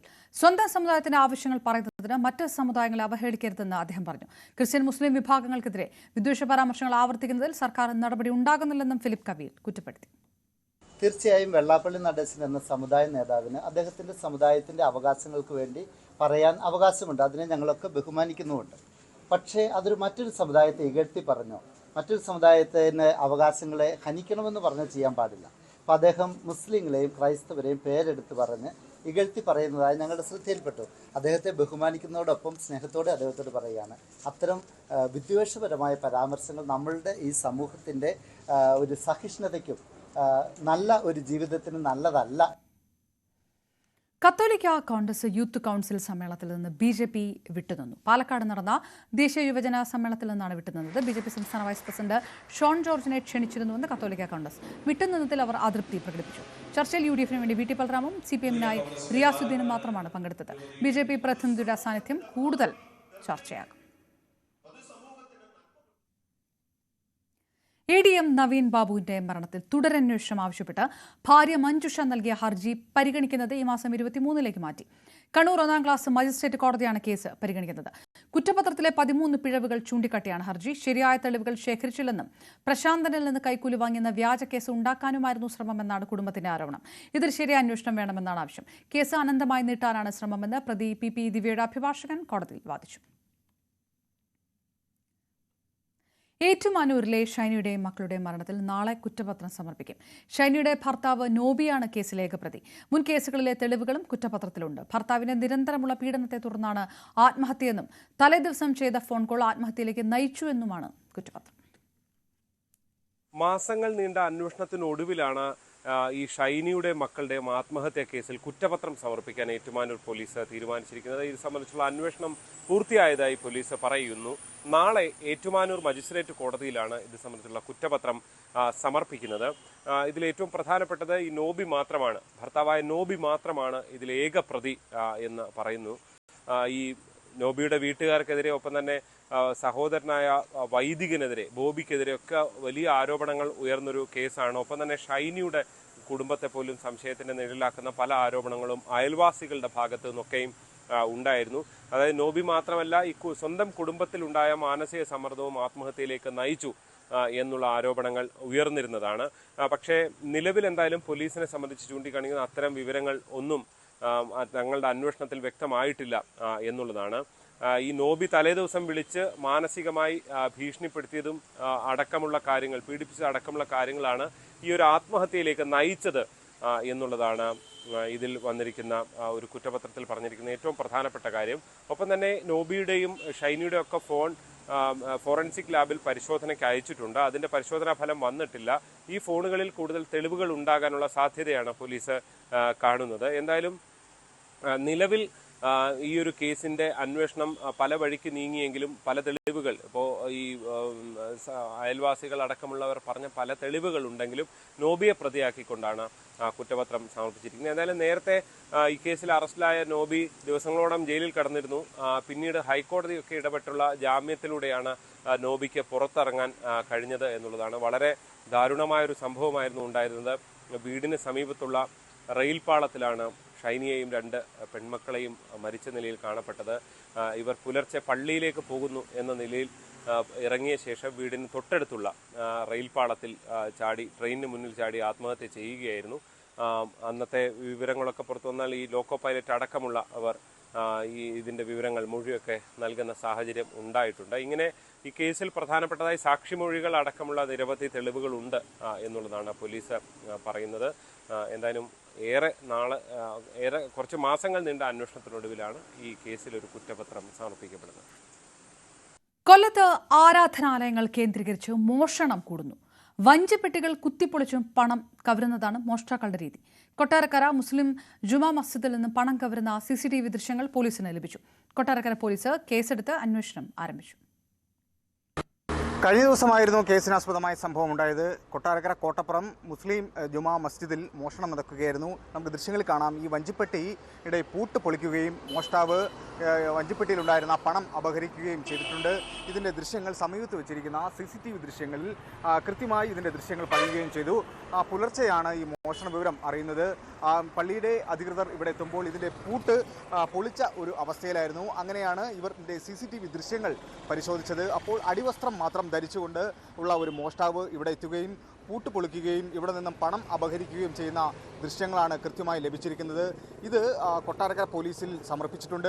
അതിൻ്റെ പരാതിയും നൽകിയിട്ടുണ്ട്. പോലീസ് കൃത്യമായി അന്വേഷണം ആരംഭിച്ചതായിട്ടാണ് നമുക്കിപ്പോൾ വിവരം ലഭിക്കുന്നത്. പള്ളി സെക്രട്ടറി നമ്മളോടൊപ്പം ചേരുകയാണ്. ശരിക്കും എപ്പോഴാണ് ഈ മോഷണം അറിയുന്നത്? ഇത് പുള്ളിക്കാരൻ എനിക്ക് തോന്നുന്നത് ഈ ഇതിൻ്റെ പുറകിൽ വയലും വഴികളൊക്കെ ഉണ്ട്. അതിലേക്കൂടെ കയറി വന്ന് ഇതിലേക്കൂടെ കയറിപ്പോകുന്ന വിഷ്വൽസ് ഒന്നും ഇതിനകത്ത് കാണുന്നില്ല. കയറി വന്ന് അവിടെങ്ങാണ്ട് ഇരുന്നിട്ട് ശേഷം ഇവിടെ വന്ന് ഇത് എടുത്തുകൊണ്ട് ഇപ്പോൾ ഇതിലേക്കൂടെ പോകുന്ന ദൃശ്യങ്ങളുമുണ്ട്. പുറകെ കൂടെ തന്നെയാണ് പോയിരിക്കുന്നത്. ഒരു അടിവസ്ത്രം മാത്രമേ ധരിച്ചിട്ടുള്ളൂ. മുൻപ് ഇങ്ങനെ മോഷണം നടന്നിട്ടുണ്ട്. ഇതിപ്പോൾ 3ാമത്തെ പ്രാവശ്യം. ഈ 1.5 കൊല്ലത്തിലേക്ക് ഇത് 3ാമത്തെ പ്രാവശ്യമാണ്. ഇത് പ്രാവശ്യം ഞങ്ങൾ കഴിഞ്ഞ 31-നാണ് വലിയ ഈ കാണിക്ക വഞ്ചി തുറന്നുള്ള പൈസ എടുത്തതിന് ശേഷമുള്ള എനിക്ക് ഒന്ന് 10 ദിവസത്തെ 12 ദിവസത്തെ ക്യാഷ് കാണും. എത്ര വരുമെന്ന് നമുക്കങ്ങനെ ഒരു നിശ്ചിതമായൊരു എമൗണ്ട് വരുമെന്ന് പറയാൻ പറ്റും. എന്നാലും ഇപ്പം മഴയൊക്കെ ആയതുകൊണ്ട് ചിലപ്പോൾ മോശമായിരിക്കാം. വിശേഷ ദിവസങ്ങളിലൊക്കെ അധികം ആൾക്കാർ അധികം വരുന്ന ദിവസങ്ങളിൽ കൂടുതൽ പൈസ വരാൻ ചാൻസ് ഉണ്ട്. എന്തായാലും 5000 രൂപയ്ക്ക് പുറത്ത് കാണാനുള്ള ചാൻസ് വളരെ കൂടുതലുണ്ട്. പരാതി പോലീസ് സ്റ്റേഷനിൽ പരാതി കൊടുത്തിട്ടുണ്ട്. ഞങ്ങളെ വിളിപ്പിച്ച് മൊഴി എടുത്തിട്ടുണ്ട്. മറ്റേ ഇന്നലെ പോയി ഈ വിഷ്വൽസ് എല്ലാം അവർക്ക് കൊടുത്തിട്ടുണ്ട്. ഇനി അവർക്ക് പെൻഡ്രൈവ് കൂടെ കൊടുക്കാൻ പറഞ്ഞിട്ടുണ്ട്. അവർ കാര്യമായിട്ട് അന്വേഷിക്കാമെന്ന് പറഞ്ഞിട്ടുണ്ട്. നമുക്കൊരു വാക്ക് വന്നിട്ടുണ്ട്. അതുതന്നെയാണ് അവസ്ഥ. ജില്ലയിൽ ഇത്തരത്തിലുള്ള മോഷണങ്ങൾ വർദ്ധിച്ചു വരുന്ന സാഹചര്യമാണ് ഉള്ളത്. ജില്ലയുടെ വിവിധ പ്രദേശങ്ങളിൽ ഈ ആരാധനാലയങ്ങൾ കേന്ദ്രീകരിച്ച് മോഷണം പെരുകുന്നുണ്ട്. വഞ്ചിപ്പെട്ടി അടക്കം കുത്തിപ്പൊട്ടിക്കുകയും മോഷ്ടാക്കൾ പണം അപഹരിച്ചു കൊണ്ടുപോകുന്ന വലിയ രീതിയിലുള്ള വാർത്തകൾ പുറത്തു വരുന്നുണ്ട്. ഇത്തരം മോഷ്ടാക്കളെ ഉടൻ തന്നെ കണ്ടെത്തണം എന്നുള്ള വലിയൊരു ആവശ്യവും ഉയർന്നു വരുന്നു. വിനീഷ്, ന്യൂസ് 18 കൊട്ടാരക്കര. മലപ്പുറത്ത് മദ്രസയിലേക്ക് പോകുകയായിരുന്ന വിദ്യാർത്ഥികൾക്ക് നേരെ തെരുവ് നായ്ക്കളുടെ ആക്രമണം. തലനാരിഴയ്ക്കാണ് കടിയേൽക്കാതെ രക്ഷപ്പെട്ടത്. നിർമ്മാണം നടക്കുന്ന വീട്ടിനുള്ളിൽ നിന്നാണ് നായകൾ റോഡിലൂടെ പോകുകയായിരുന്ന 3 വിദ്യാർത്ഥികൾക്ക് നേരെ കുരച്ചുകൊണ്ടെത്തിയത്. കുട്ടികൾ അടുത്തുള്ള വീട്ടിനുള്ളിലേക്ക് ഓടിക്കയറി. വീട്ടുകാരുടെ സമയോചിതമായ ഇടപെടലുണ്ടായതാണ് രക്ഷയായത്. ഈ പ്രദേശത്ത് തെരുവ് നായ ശല്യം വർദ്ധിച്ചു വരുന്നതായാണ് നാട്ടുകാരുടെ പരാതി.